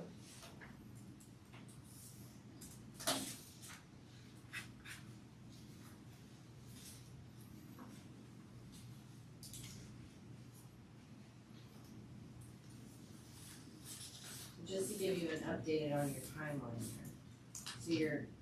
So your hearings are held between August 20th and September 20th.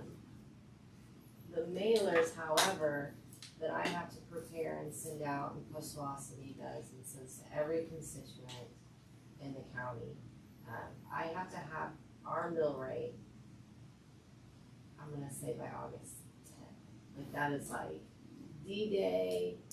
I can't give you anything more because I have to send to Postvelocity by the 10th, and I may have to back that up.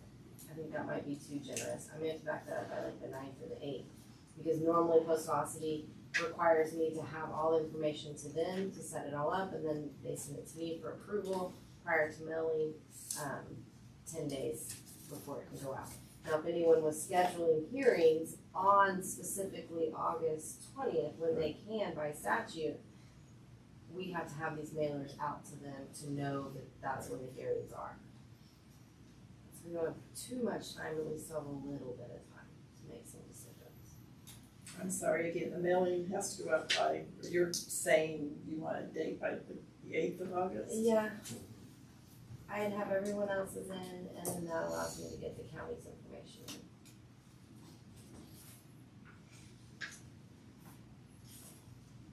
So this is 4 weeks from today. That are exceeding it, does that affect other revenue?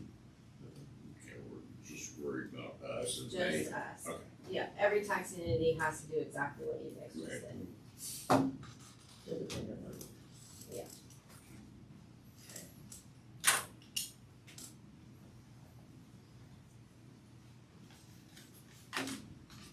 And then I do have asked Cindy, you would ask, she brought the leave request form updated back to you guys on the budget work session.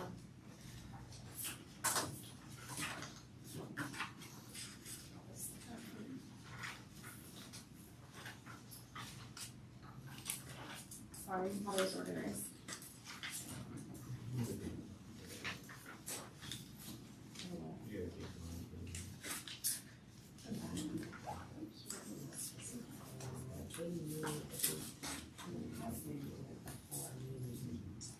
Okay. I promise I have my ducks in a row, they're just not facing You have your forward. ducks in a They're not all row. facing forward. There's that. So I have updated this leave request form. No change other than the date now says effective July 7th or July 11th. I was looking at the 7th. So this is for your copy. This is the original I will need signed, and then I do have a copy for you, Gail. It's just attached to the copy, which I've already signed here. It's just for you. This just says it supersedes any and all versions. Because I couldn't just say the policy manual of 2009 because, well, people got creative. So all the request forms is what it replaces, and it just becomes just one document. Is this, I'm sorry, we have a little check. So is this gonna be the leave request and the It includes any sick leave request? Yeah, it's any type of time off. Any type of time off is included in here. So that's why I left it as any and all leaves. Okay. Yeah. And I can't tell you the last time that version's even been used. I understand. 2009, I would have been just coming back from Afghanistan the first time. So nowhere near here. Actually, been getting ready to go back to going back to Iraq for the second time. I spent a lot of my 20s in countries I never thought I would have seen. Okay.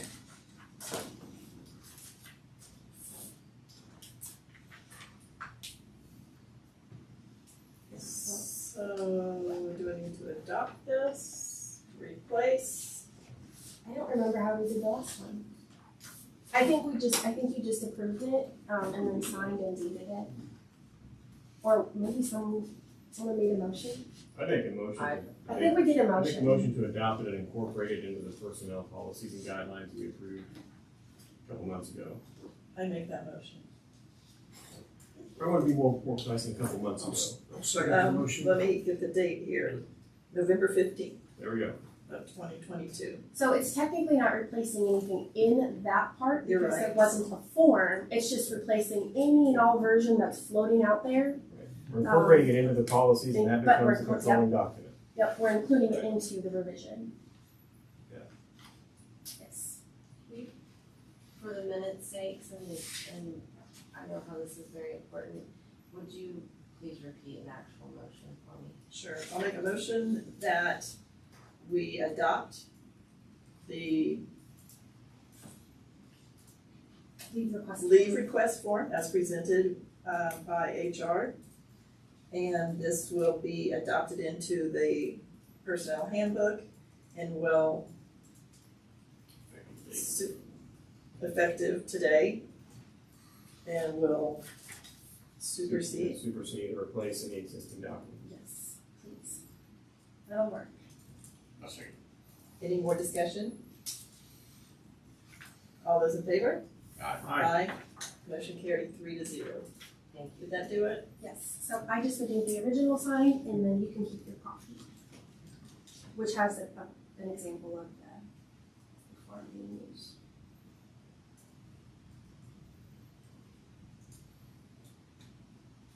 Thank you. I think that makes it very clear and everyone's I'm gonna sign it here and then should.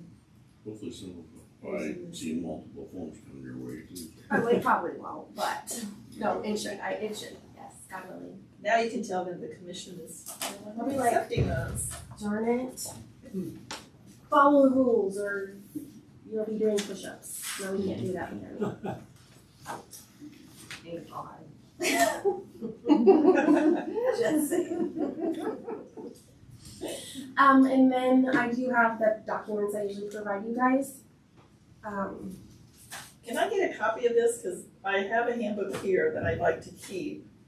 Yes, so you would like So- an additional copy? Yeah, because I'd like to have that in my files at home, but then I'd like to make sure that this is up to date. Absolutely. That we have here, so Sure can. if you could bring a copy back, that would be great. That is too easy, and now I just have paper clips. There are 3 documents. You have the labor distributions, you have the leave balances as of the 1st actually, because payroll ran through July 1st. And then there's an HR update sheet on the top. And don't sign that. I don't know why I left the sign thing down there. You don't worry about that, because that's your copy. Just need the top one.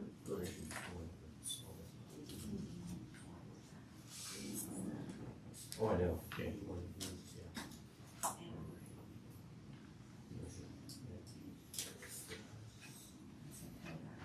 Thank you, ma'am.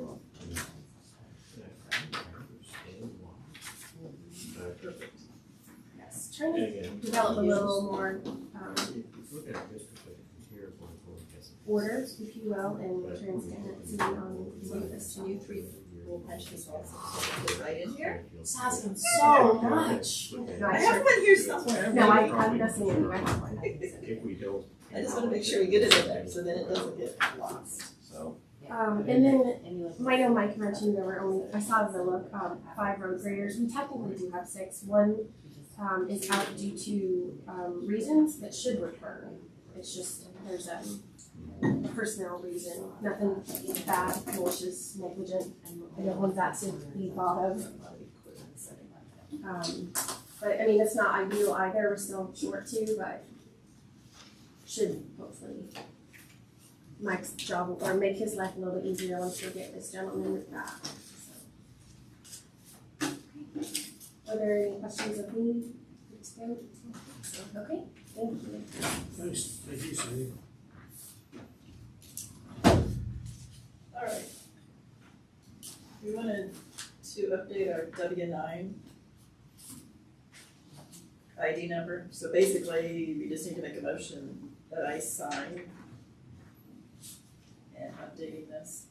I'll make a motion to update county's W-9 form with Commissioner Paulson's signature. I'll second the motion. Any more discussion? All those in favor? Aye. Motion carried, 3-0.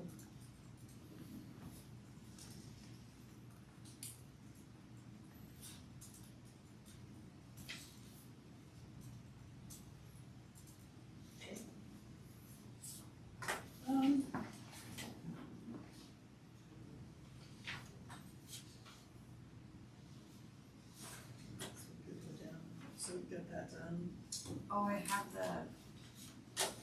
the MOU? yes. So last time we discussed from our new auditor, they were wanting us to sign the MOU, which I called and got clarification on that. So basically, the contract that we had signed had this service of $4,500 for an audit, and we hadn't really signed the MOU for that. It needs to be done. It probably will just be in-house, but they would audit the ARPA. So basically, what they gave us, we just need to sign.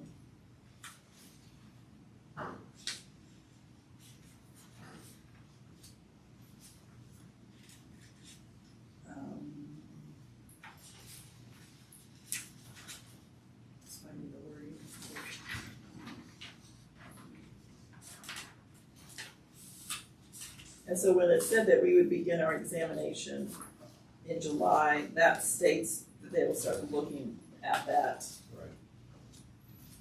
service just for this one audit on any government money that we received, or federal money.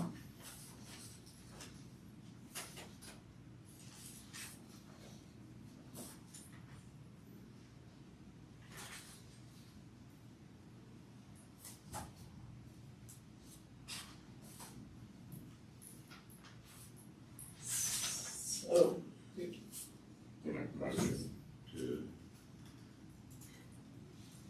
engage James Gordon Associates CPA for industry Part 4 requirements as an alternative compliance examination engagement of recipients that would otherwise be required to undergo a single audit for the program's specific audit as a result of receiving coronavirus state and local fiscal recovery funds. Paragraph number 2. I will second that. Any more discussion? All those in favor? Aye. Motion carried. So in the process of talking to him about that, I mentioned that we would like to get an update because our original contract had said he'd be done by June. So basically he said, we've been in regular contact with Heather and Sydney regarding the audit and budget process. They expect to have the remainder of the items we requested by month's end, and once we get that information, we should be close to wrapping up the audit. So if you have any questions, he said reach out to him. He said this is pretty typical this time of the year when they usually get audits done, and I know being the first year, Transition. it's a lot of work. And so I really appreciate Getting to know. Yeah, it's just new and different ways he's asking, or Yes. forms are different than what we're used to being called. Oh, is this one here? Well, I think we've opened up another access to information. Oh my gosh, I can't tell you how excited I am about seeing the budget in a different way that I've never had access to before. So that's been I mean, really neat. it's very positive. I'm just glad that he's on board. So, and appreciate, and you know, I guess I kind of expected probably this timeline, this knowing. So he is still working on it and still open to all the questions that we have, and so he said he would give us an update, I think at each meeting he would let us know.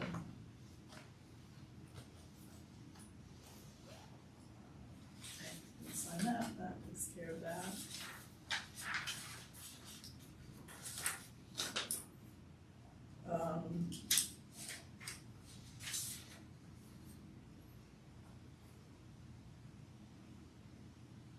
So rest of our unfinished business, procurement policy. Does anybody work on that? I've Say Pearl's so busy that. done some work on that. But we don't, I mean, there's still more to do, so if we wanna tackle that today, we can push it back, and I'll try to put some of those suggestions in writing, maybe, and incorporate them into the most recent draft I have of what you've done. Okay, yeah, that's.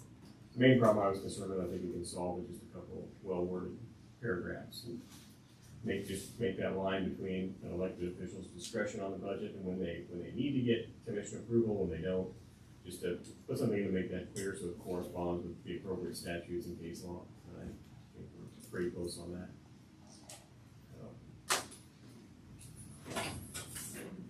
Okay, then we had the cell phone booster for the basement. Are we doing anything with that? I'll be real honest, it's not on my, it's on my list, but it's down here. Okay. So I'm working on it, it's aware, it's why I keep listing it, because I know it's important to you guys, but Did we look in more for a dedicated phone line? I have a phone now. That's, Um, agree with you, Jay. I have the phone now, so it's just a matter of communication, communications and scheduling them to come out and put in a landline. Is there not a hookup down there already? There is in the health department, which is Right. a wall split between there. I would imagine they could, I don't know if there's any on the kitchen wall, if there's any landline already there. Any Cat 6 in there? I've never seen a landline in there It'd be your before. Cat 6 probably, or Cat 5, whichever they ran here. For our latest phone Yeah. system. I don't know anything about that stuff. I just, I want a phone line, I would tell somebody and then who pays a phone. I'm with Well, you. they're all VoIP, so that thing's the internet line, so. But I would think they could tie into the health department, and just go over the floating ceiling and then we have a line and we run it down. But if that's what you guys wanna do, that's easy. I'll just make the call. But as far as researching what's the best pricing and who can do it and how that covers, I haven't had time I to think do that. access to the phone is. I agree. Just do a phone line. I can do that. Okay.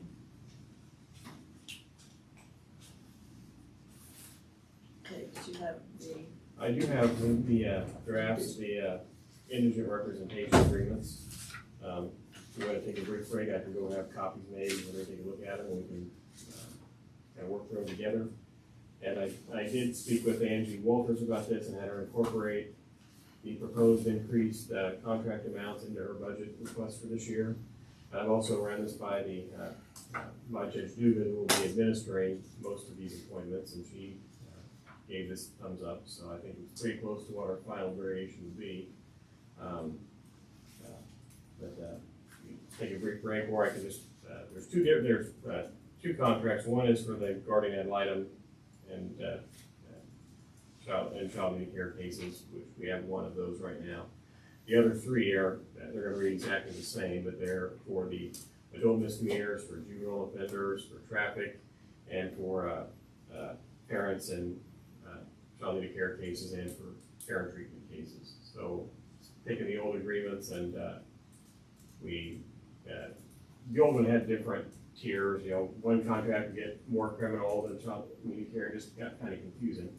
And I think with us consolidating the court schedule and the judge saying these hearings will be on these days and giving us basically a monthly schedule, that eliminates one of the issues we had, where we had different attorneys or different courts and districts having proceedings on the same day. And so that eliminated some attorneys being able to bid, and also made it difficult with their schedules. I think we've all sat down, the attorneys and the judges, and we've done a good job of saying, hey, these are the dates we're gonna have court in Allen County. These are the Neosho County dates. These are the Wilson County dates. And setting it up to where you're not, like with the old contract, you might have been tied up in Neosho County 4 days a week. Well, that's not gonna happen under the new schedule. And I think it'll move things along faster. I think it makes the contracts more workable for attorneys if they know, okay, I'll be in Neosho County on these 2 particular days. It just makes it easier for them. It also makes it easier for your clients too, because if they know, okay, traffic court is always on Tuesday, it just makes it easier for them to remember when they need to be there, and improves the communication for everyone. But go ahead, I can pass these around, you can take a look at them. These initial drafts just would run from August 1st to December 31st, and because Andy thought it'd be good to just renew them like in November of every year. And they read much like what we've had before. My thought was I didn't want to get too far away from the language that for the most part has worked.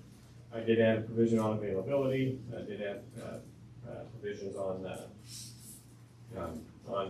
compensations changed, but basically the base fees for these would be $5,000 each. That's an increase over what we're doing now, but it's not as high as some of the counties around here. And it needed to be high enough to attract interest, but then low enough that it didn't break the budget. And so I think we've found a way to meet in the middle. But want to take a look at those, or again we can go get So do we have attorneys, or we're going out for bids? Actually, Tim Clover is willing to keep the guardian ad litem contract, and Jim Grevot's willing to take one of the what I call the multi-purpose, the criminal, juvenile offender, traffic, and single parents. And I'll leave it up to Judge Dugan if she decides, well, gonna give this attorney a little more criminal, this one a little more child need care. As long as they're splitting it, third, I don't think there's a problem. And again, she'll be, I think she'll be very workable with that. And she wants to get everything running smoothly and more efficiently, so I don't have any doubt that she'll do what she needs to do in that regard. But if you approve these, we'll start contacting counsel and send get some notices out, and I know some attorneys might be interested, and we'll see if we can get them signed on. And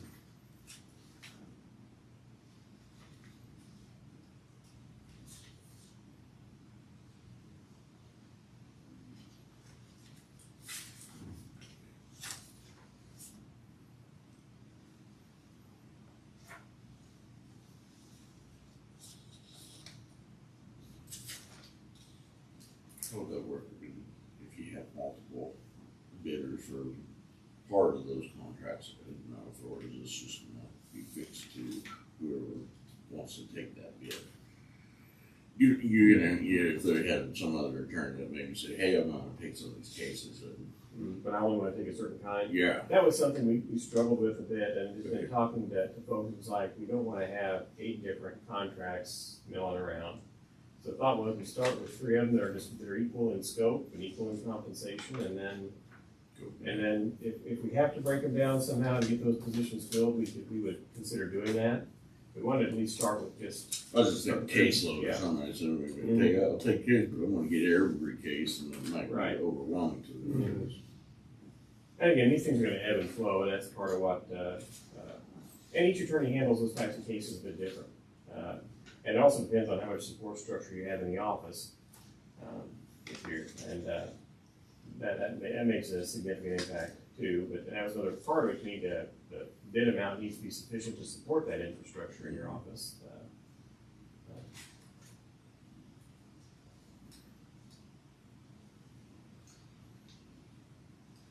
So we're just adopting the agreement. You're just approving the agreements, and then you would need to formally adopt anything until the attorneys have signed off. But then we just have you sign off and approve them. But if you approve those as to form, I will start circulating them and see if we can start trying to recruit some attorneys to take those. And if we run into problems, we'll reevaluate our approach. But the attorneys and judges I talked to, the consensus just was, let's split them up third, plus we have the guardian item, which has always been distinct, and then so do you want one motion, 2 motions? I think just one motion to cover both would be fine. I'll make a motion that we adopt the indigent representation agreements as presented by council, one for garden ad litem and sink parents, and the second one for misdemeanor traffic, juvenile, and sink parents. Would be the second form, which you'd have 3 contracts. Just so the record indicates that there's 3 of the misdemeanor traffic, juvenile, and. Right. So you have 4 total, which is what you have now, but just structured a bit differently. For a total of 4 contracts. Right. Second motion. All those in favor? Aye. Motion carried 3-0. All right. So we don't need to sign these at this No. time? No, I'll contact the attorneys and I'll have them sign them and I'll bring them to you for. Okay, that would be for nice to execution. get that done. Very much needed.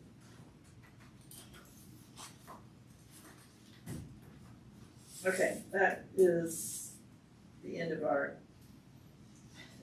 list here. I don't know if anyone else has any other unfinished business.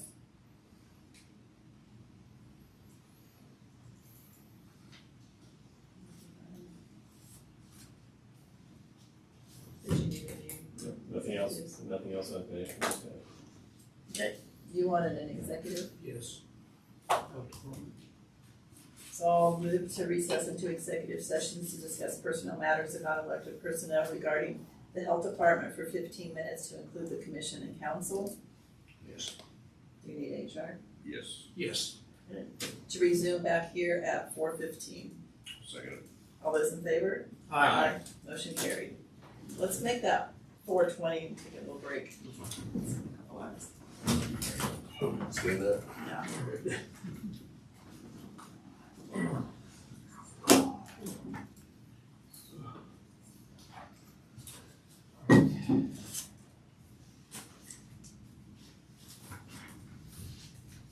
Here's your pictures back. Oh. Very telling.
Sitting here saying, we don't have any money.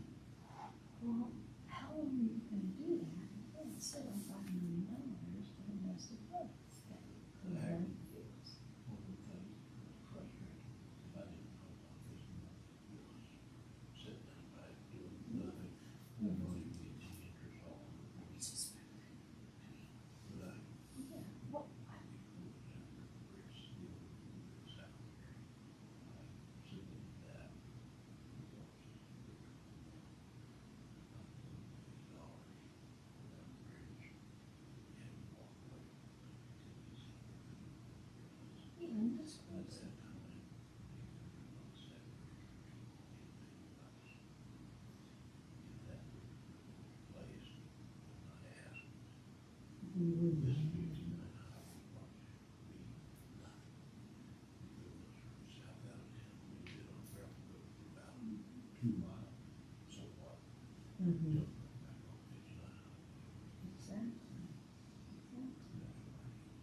And that's the question, is that there is not a person that takes that information and makes it work. Yeah. This is not gonna make it work. And it's not their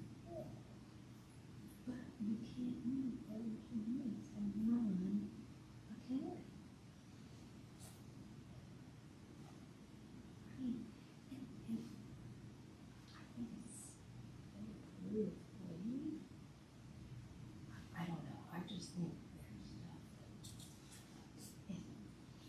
Yeah. There's been a lot of conversation. Oh my gosh. I watched that and I still get it. I was like, you're kidding me. And they discuss what is form and they got a page document that is ruined as everything else. And the first thing that nobody knows.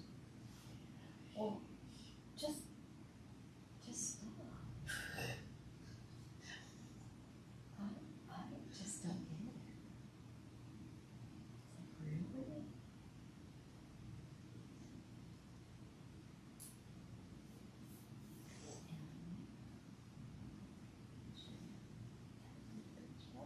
Well, hey, I'm applying for the job. Applying for the job.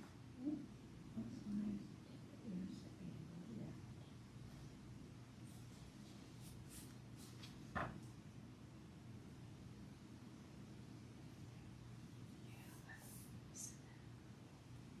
Yeah, I don't care. It has to be brought up. Well, there's that thing that the thing is wrong. Well, and now that's, to me, that's.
Interesting conversation, put it that way. What's that? About 3 hours. Okay, we're back in session. No action was taken.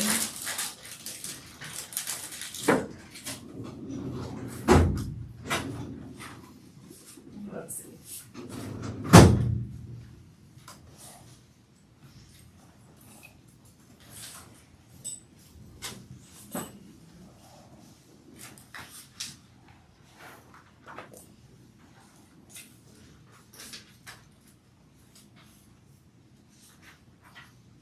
This was passed to us earlier, and I didn't realize what it was, but I'll make a motion that we accept the resignation of Teresa Starr as our Health Department Director effective July 25th. I'll second the motion. Any more discussion? All those in favor? Aye. Aye. Motion carried 3-0. I think we all received a letter from the KBI requesting financial reports. And so I'll just make a motion that we allow our council to cooperate with KBI and hand over the financial records that are being asked for. That would be, also the department heads are allowed to do that as well. So for your, just making a motion, just motion at the county and county personnel comply with the investigation, provide whatever records are requested. I'll second. Any more discussion?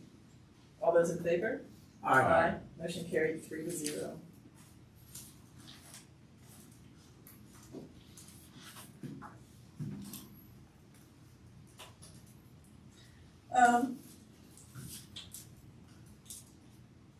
I would like to go back to when Dan Melville was here. What do we want to do about investments? Where do you think that we need to go from here? How much, I guess, is the treasurer's part of this? How much is our part? Where do we want to go? Because we kind of talked about this, but we've never made a plan of how we're going forward with this. So I just want to make sure, do we want to get the treasurer on the agenda for the next meeting and kind of start? Yeah, and there? I just had contact and I told him, and I think Sydney was kind of waiting for us to kind of get off dead center which way we wanted to go with this, and I think we can maximize, and I'm not for long-term holding our money, but, and I think Dan was correct when the rate sheets I looked at, you don't want it tied up more than 30 days right now. Because that inversion, you're getting the maximum rate on a 30-year investment over a long-term rate. Crazy times. I don't know if you've seen that Home Savings Bank that sent me over the rate sheet. And it's substantial amount of difference between, as it tapers out, the longer they hold that money. First, I'd be identify what funds would be eligible for investment. Yes. And then we can just maybe designate how much we would want in each particular security for each particular period of time. And we'd invest from that fund into that security with the and make our minutes and notes to indicate that upon maturity, it's either renewed or it comes back. And we might have to do that a dozen different times, but it'd be clear and we'd be able to. So we go out for bids then? For like usually 30, 60 days at maximum. And that could give the authority of the treasurer to put those investments or maximize the rate. But you're going to want to bid for a term, like a year's term, then we'll back out. Okay.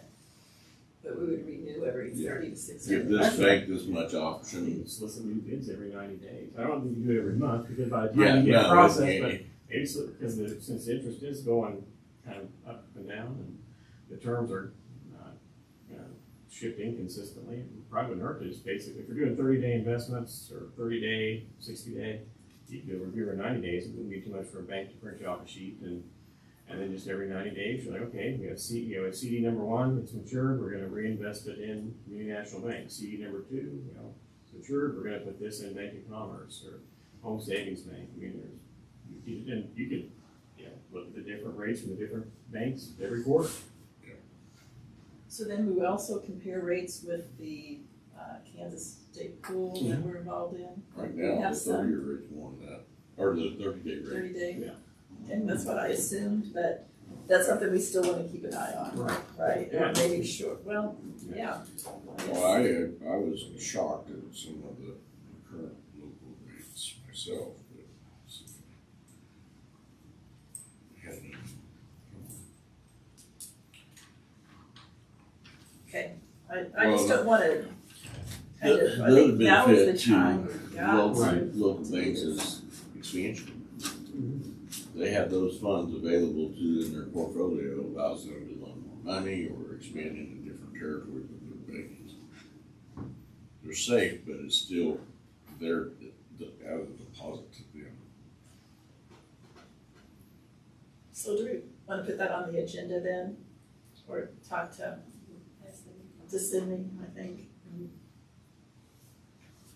In whatever capacity we need to help in.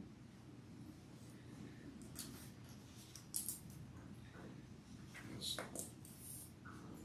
3 to 6 month yield rates are anywhere from 5.2 to 5.3. Then it deteriorates as the longer the yield rate is.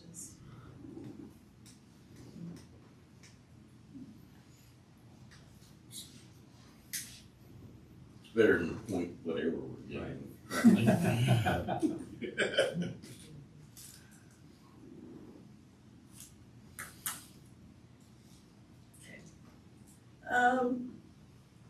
So our budget work session got cut a little short, I think, or I just want to go back and review.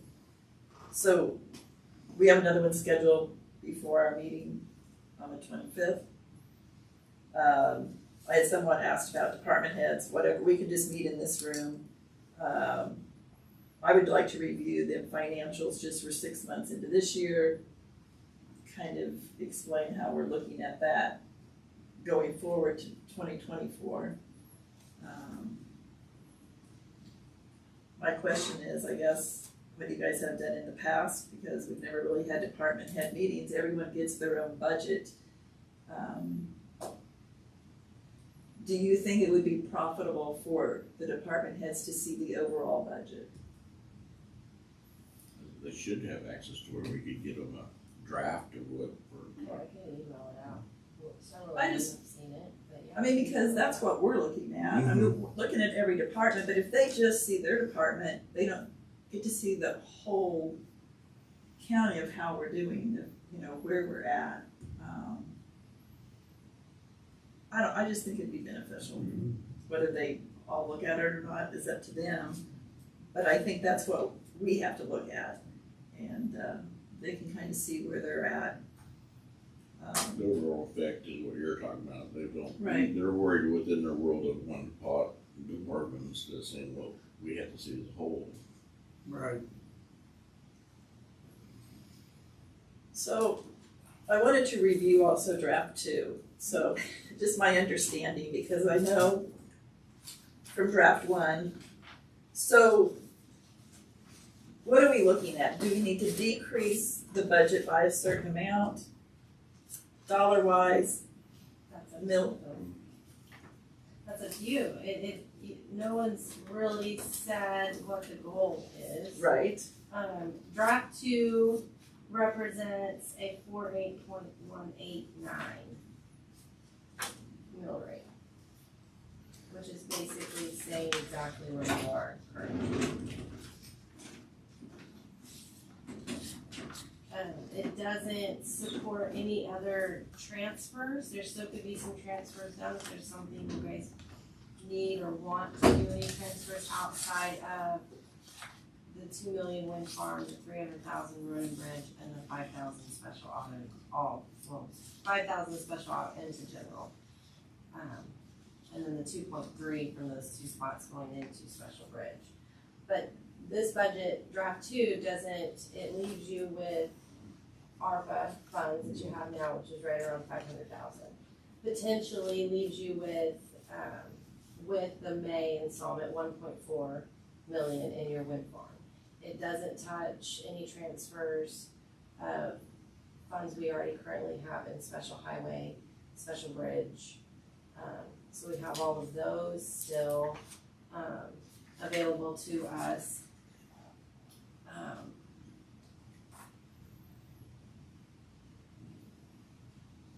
It is, it's encompassing those raises that the department heads, in my opinion, should know. I understand about being fair, but these department heads put in these increases and they knew to request what they needed and where they felt for their department. It was said, I said it, each and every single one of them. I think we need to have some responsibility to our department heads of what they feel their department and their employees receive. Now, there's some that I think the department heads missed the mark on, and there's a couple I don't want to say in here, but we need to address those. A little bit disappointed by some decisions made, but for the most part, they're pretty even across. They're even-ish. Let's say ish on there. Do you want to talk about Jacob's suggestion on the levy, or just save that for? Jacob wants us to go higher. He wants us to go up and back up to $49.50 on the mill rate. Where were we at $49.50? This last year. I thought we were at $48.222. This year we're at 48.190. That's our mill rate this year. This draft 2 is 48.189. So it just 0.001 more than this year's budget. So I'm We sorry. are increasing our amount of money, but we'll be trying to accomplish a bridge Correct. that I'm a little more apt to jump up there with the spending to get something we can't ever afford on our own revenue. That bridge would constitute half of our annual budget. It's a lot. And doing that, and so does help with some of those violations. And we have, right now, we have an excess amount of funds that are not budgeted correctly. They are not targeted, they are not marked, there is no plan in place for any of these funds. And we're holding millions of dollars. We've got to get them spent or put towards something. And I think I took down to have this workbook and to have Jacob, I'm so excited to have this and work on this. So I hope I didn't offend any of you commissioners by diving in and working on some of these different things. But if we don't do some of those things, and if it's not the bridge, maybe it's something else, but as a taxpayer myself who lives in this county and also lives within the footprint, this would be the first time that we've actually used the funds for an actual tangible item. It's not in my district, it's not in the footprint, but it is an item of something that is tangible that I can see. It's a structure, it's something good and new. Will I drive over it? Maybe once every 5 years, who knows? But I would much rather see that, and I'm just one person, you guys have to make the hard decisions, but I would much rather see this money here than I don't want to be taxed for it. I can tell you that. I don't want to see a special fund warrant come down or issue a bond, and it would be my neighbors as well that are paying for it. So there's that. There's lots to consider there, and it makes me even more angry to see wind farm money be supporting our general fund. Yes. And it's not, but it has been for the last 2 years. So that has been taken out. That That's what I was has been- wondering. Yes, Okay. it was 950,000 in draft one, was supporting that to get down to the R&R. I took that out. Okay, good. I would agree with that fully. But then with that said too, as I'm speaking as not the clerk but a constituent, I'd like to see our next project target something in District 1. Sure. With the wind farm pilot money. I don't even know what that would be at this point today, but something I'm sure needs repaired or fixed. And others could probably weigh in a voice on that, but On a bridge, just south of town. Yeah, that'd be nice. Would have been nice 2 years ago. But No one's that's gonna be falling in if it's. oh yeah, yeah. So yes, it does. There's gonna be controversy with that 2 million. I mean, we all know it. We can't hide from it. But it does get that. It does get the bridge done without having to tax the taxpayers. There's no way to find that inside our budget. Well, does Jacob believe that we have too much cash on hand? As he said? In our non-budgeted funds, yes. We're borderline. And it just becomes, you can have it, but it's not targeted, there's not a plan, there's not a goal, it's not been passed or motion or approved. There's nothing of official. Gonna retainage. Yeah. Well, but part of that is, until we get the audit done, we're not sure where those funds are, where they originated. And that's why we wanted to get that audit completed, then we can identify the idle funds and we can assign them, and you could possibly use them to pay off some of the debt. Get that paid off so you're not paying interest anymore. We know the interest rates on our debt's pretty low. You still, get rid of it. Or not have to take out loans to purchase equipment and things.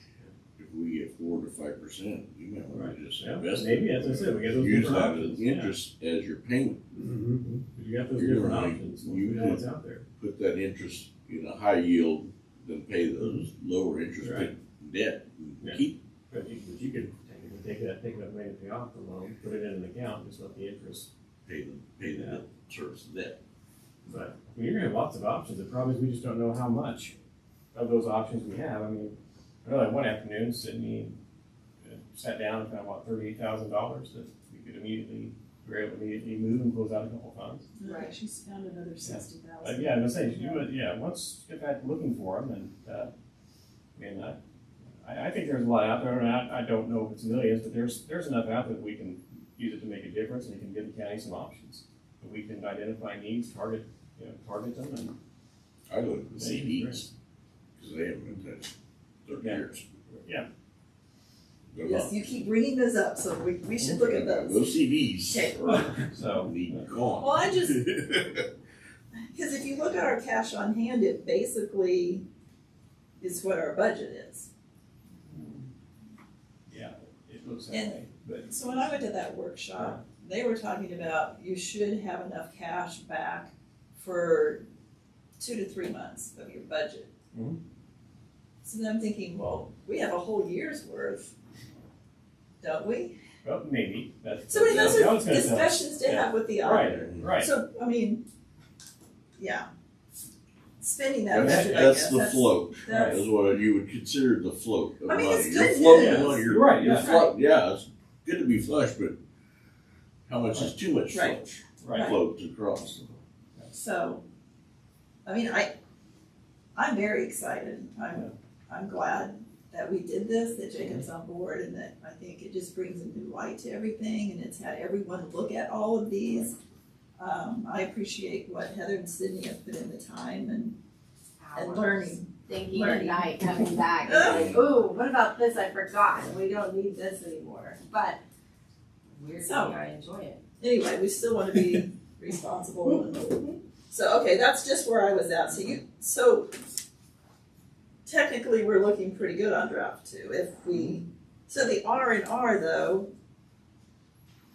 is, I guess Revenue wouldn't have it at 42.90. which, Okay. what was it? Revenue neutral rate is You would have to take $1 million. Yeah, you would be at, I can tell you what you would be at. $1.3 million. We're at 21, we're, Wow. because now he's moved things around too, so you So can't you just want compare 49 the to bottom 42, line. 7 mils times 150,000 is 1,100,000. Ballpark's in that. Increase. Right. Yeah. If you wanted to go down to revenue neutral, you'd have to cut $1 million. Yeah. Right? Somewhere. You're right at 800,000. Oh. It's 154,000, and it was 5.2 something on the. 5.2 difference. Oh, okay, yeah, we were thinking 7. I was just looking at what, we're 49, right?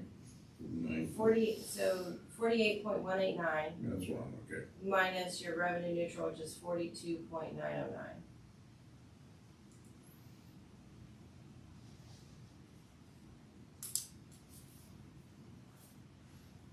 Times 150. Yeah. 154? 154, $0.77. That's it, 920. That makes sense, ballpark. So at that rate, let's say someone has a home that's worth 100,000. How much of an increase is that, I guess? It's not an increase from what we're doing this year, it'd be a decrease. Yeah, If you went down to revenue neutral, it'd be a decrease. I mean, no, if we stayed at where we are, not rolling back to 920. We're not changing the mill rate. Yeah.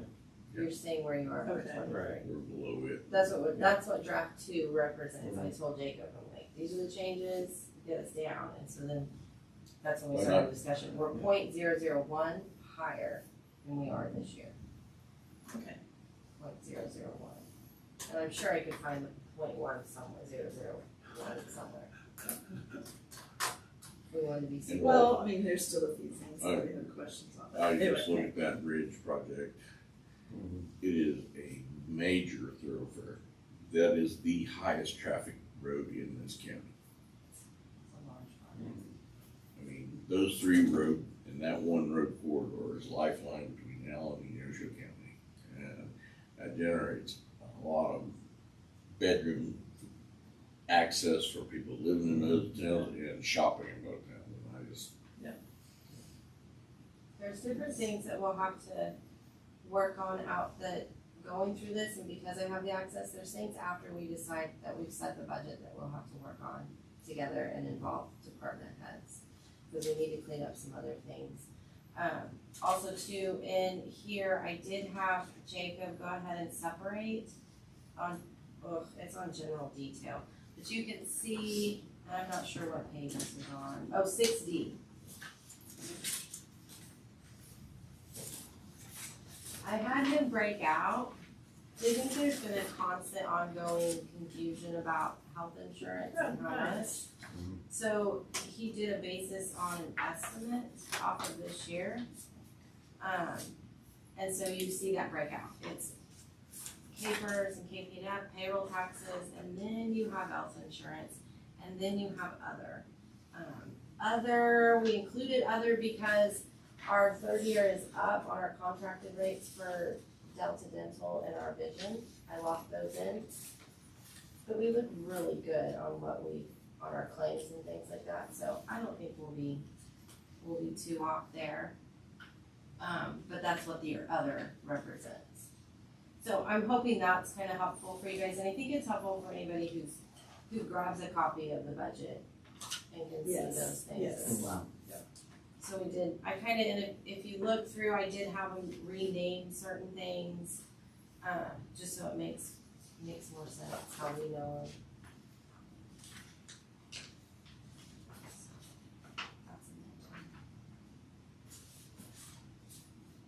streamlining it between you and the treasurer as far as the count cleanups. Yeah.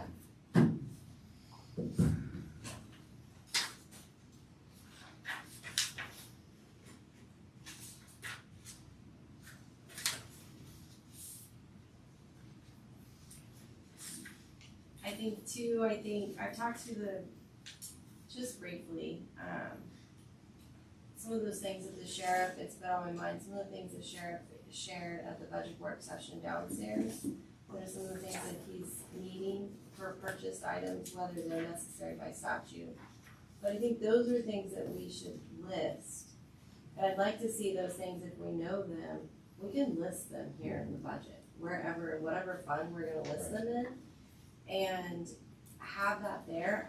I'm appreciative of Gail's spreadsheets, but I think it would be good to have them here too, if we know what those are. So I did take the liberty to ask Greg if he would go ahead and, he had other things going on, and he said he'd work on it as soon as he could to get us that list of some of those pertinent items that he's needing purchased that his budget can't. Well, I'm wondering, he has the $100,000 of the pilot fund. Should we go ahead and just transfer that into his budget? I mean, it would be protected there and be a constant roll because it's already, I think that would be a great idea, just personally. I just assumed it'd be spent faster than it has. And so, and then like Road and Bridge has about another 60,000, I think. Just go ahead and clear up that pilot fund again, since he said we have too much there. Somewhat forces Greg to use that money. I just think, I don't know, our sheriffs are so conservative, it's like, they have these needs, and it's like, well, that's what those funds are for. We can create a line item within his budget though that shows that, you know, whatever we wanna call it, if it's in the capital outlay fund or something to that extent. We could put that there Or and he equipment, or knows. whatever equipment purchases or something. Right, he has that and we can list that. Those are some of the other ideas I that you think can write. that would be a good Some, idea. maybe have it as equipment purchases, and then he have a list of things he's going to buy within that equipment. And he can He can get them just, as he needs Right. them. And you can, when you put the line items in the budget like that, that can dovetail into your procurement policy, and especially for elected officials, it'll resolve some of the potential issues as far as what's necessary versus what's discretionary, and might prevent some issues going forward. Just trying to remember exactly what we have in the pilot fund. But, I mean, that could also, you know, fund. So Road and Bridge has about 68,000 and the sheriff has 81,400. So that gives us a miscellaneous is 2.2 instead of the 2.4 technically. Those other ones are committed to the sheriff's department, so I don't wanna over commit those funds either. Right. On our projects. And again, I think the city of Erie is working with Yes. Taylor. So that's another $150,000 that we haven't committed out of the pilot fund, but we could if they didn't qualify for ARPA for some reason, but I think she's saying there really isn't any problem with that. Right. Right. So. you usually tie that road to tourism, I would think, your main. Oh, yeah. They were saying because they got a grant fund, they didn't know if ARPA could also be applied to those, but obviously the city did it. Well, but So, we would. Yeah. We were So, controlled ARPA to hand it to the city. Yeah, they changed all the rules to the RV, you should be able to do what you're wanting. I mean, we're just going that extra step because Taylor's doing the auditing for everything, Right. still be So, funneled through her. I don't see any problem with that, but the ARPA, the 500,000 is taking the city of Erie out, consideration of that, so there is, after the city of Erie, 500,000 left that we can commit to the county. And where does the 125 come out of for Kelly? Pilot fund. That's pilot. Okay. I still haven't got that letter, Interesting. so we have not paid that, just so you know. But, yeah, if you guys see anything else, and if I forgot anything to share with you, email me or I'll email you and let you know. But those are the biggest changes, I think, that changed from draft 2. And there were some different numbers and estimates we had to change, which made things go up just because they were inaccurate to begin with, that I found, and things left off, and Yeah. but I think this one's okay. Just this morning, well, at noon, I called Jacob, the health department was off again. So we readjusted those again. It's in like $711. Yeah, and her, Yeah, didn't she want 400, is that what she? Yeah, her budget I was haven't- lower than what was in there, so I Yeah. changed that back to reflect what was the actual budget request. Okay. Yeah.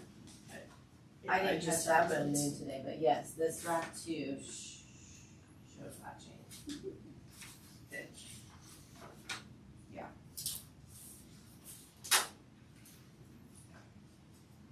Yeah, it is. Which was quite a bit of a difference. wondered about that. I would like to go over the road and bridge again too, it's still kind of confusing to me, but just, I think that lot could of be a the whole carrier- work session in itself of, you know, what goals do we have for road and bridge, what projects do we want in the next year? I mean, we have this huge project with the bridge, but there's always gonna be the little projects. There'll, Just make there'll sure be we have it ancillary to funded. that bridge. Yes, I think we've That got road. to do the whole section from the city of Chanute to the county line to make that whole project really be the best that it can Where be. you so gonna we get don't that have to. money? We're gonna figure it out. Yeah. Well, I just, as we're going back to the investment part of it, if he's saying we've gained like $200,000, we either use the money we set aside for debt service, using interest payments to pay the debt load, then we can take that money and help budget for that, or take the. First, we should know how much shares out there. Yeah. And then we can start doing the math. Yeah. And hopefully by next year, this time, we'll be done with Shaw Oak.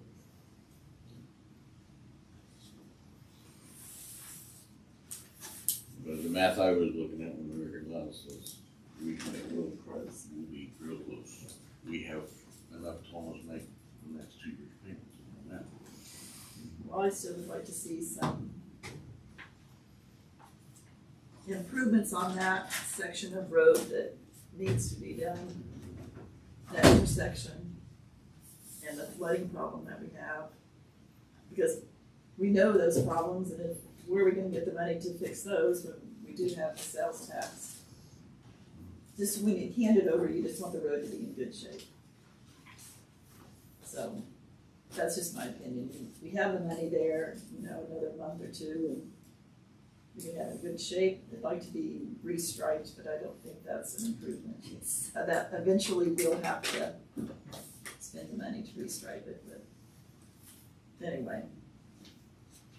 Anything else? Make a motion to adjourn. Second. All those in favor? Aye. Motion carried. Be back here at 1 o'clock in 2 weeks, on the 25th.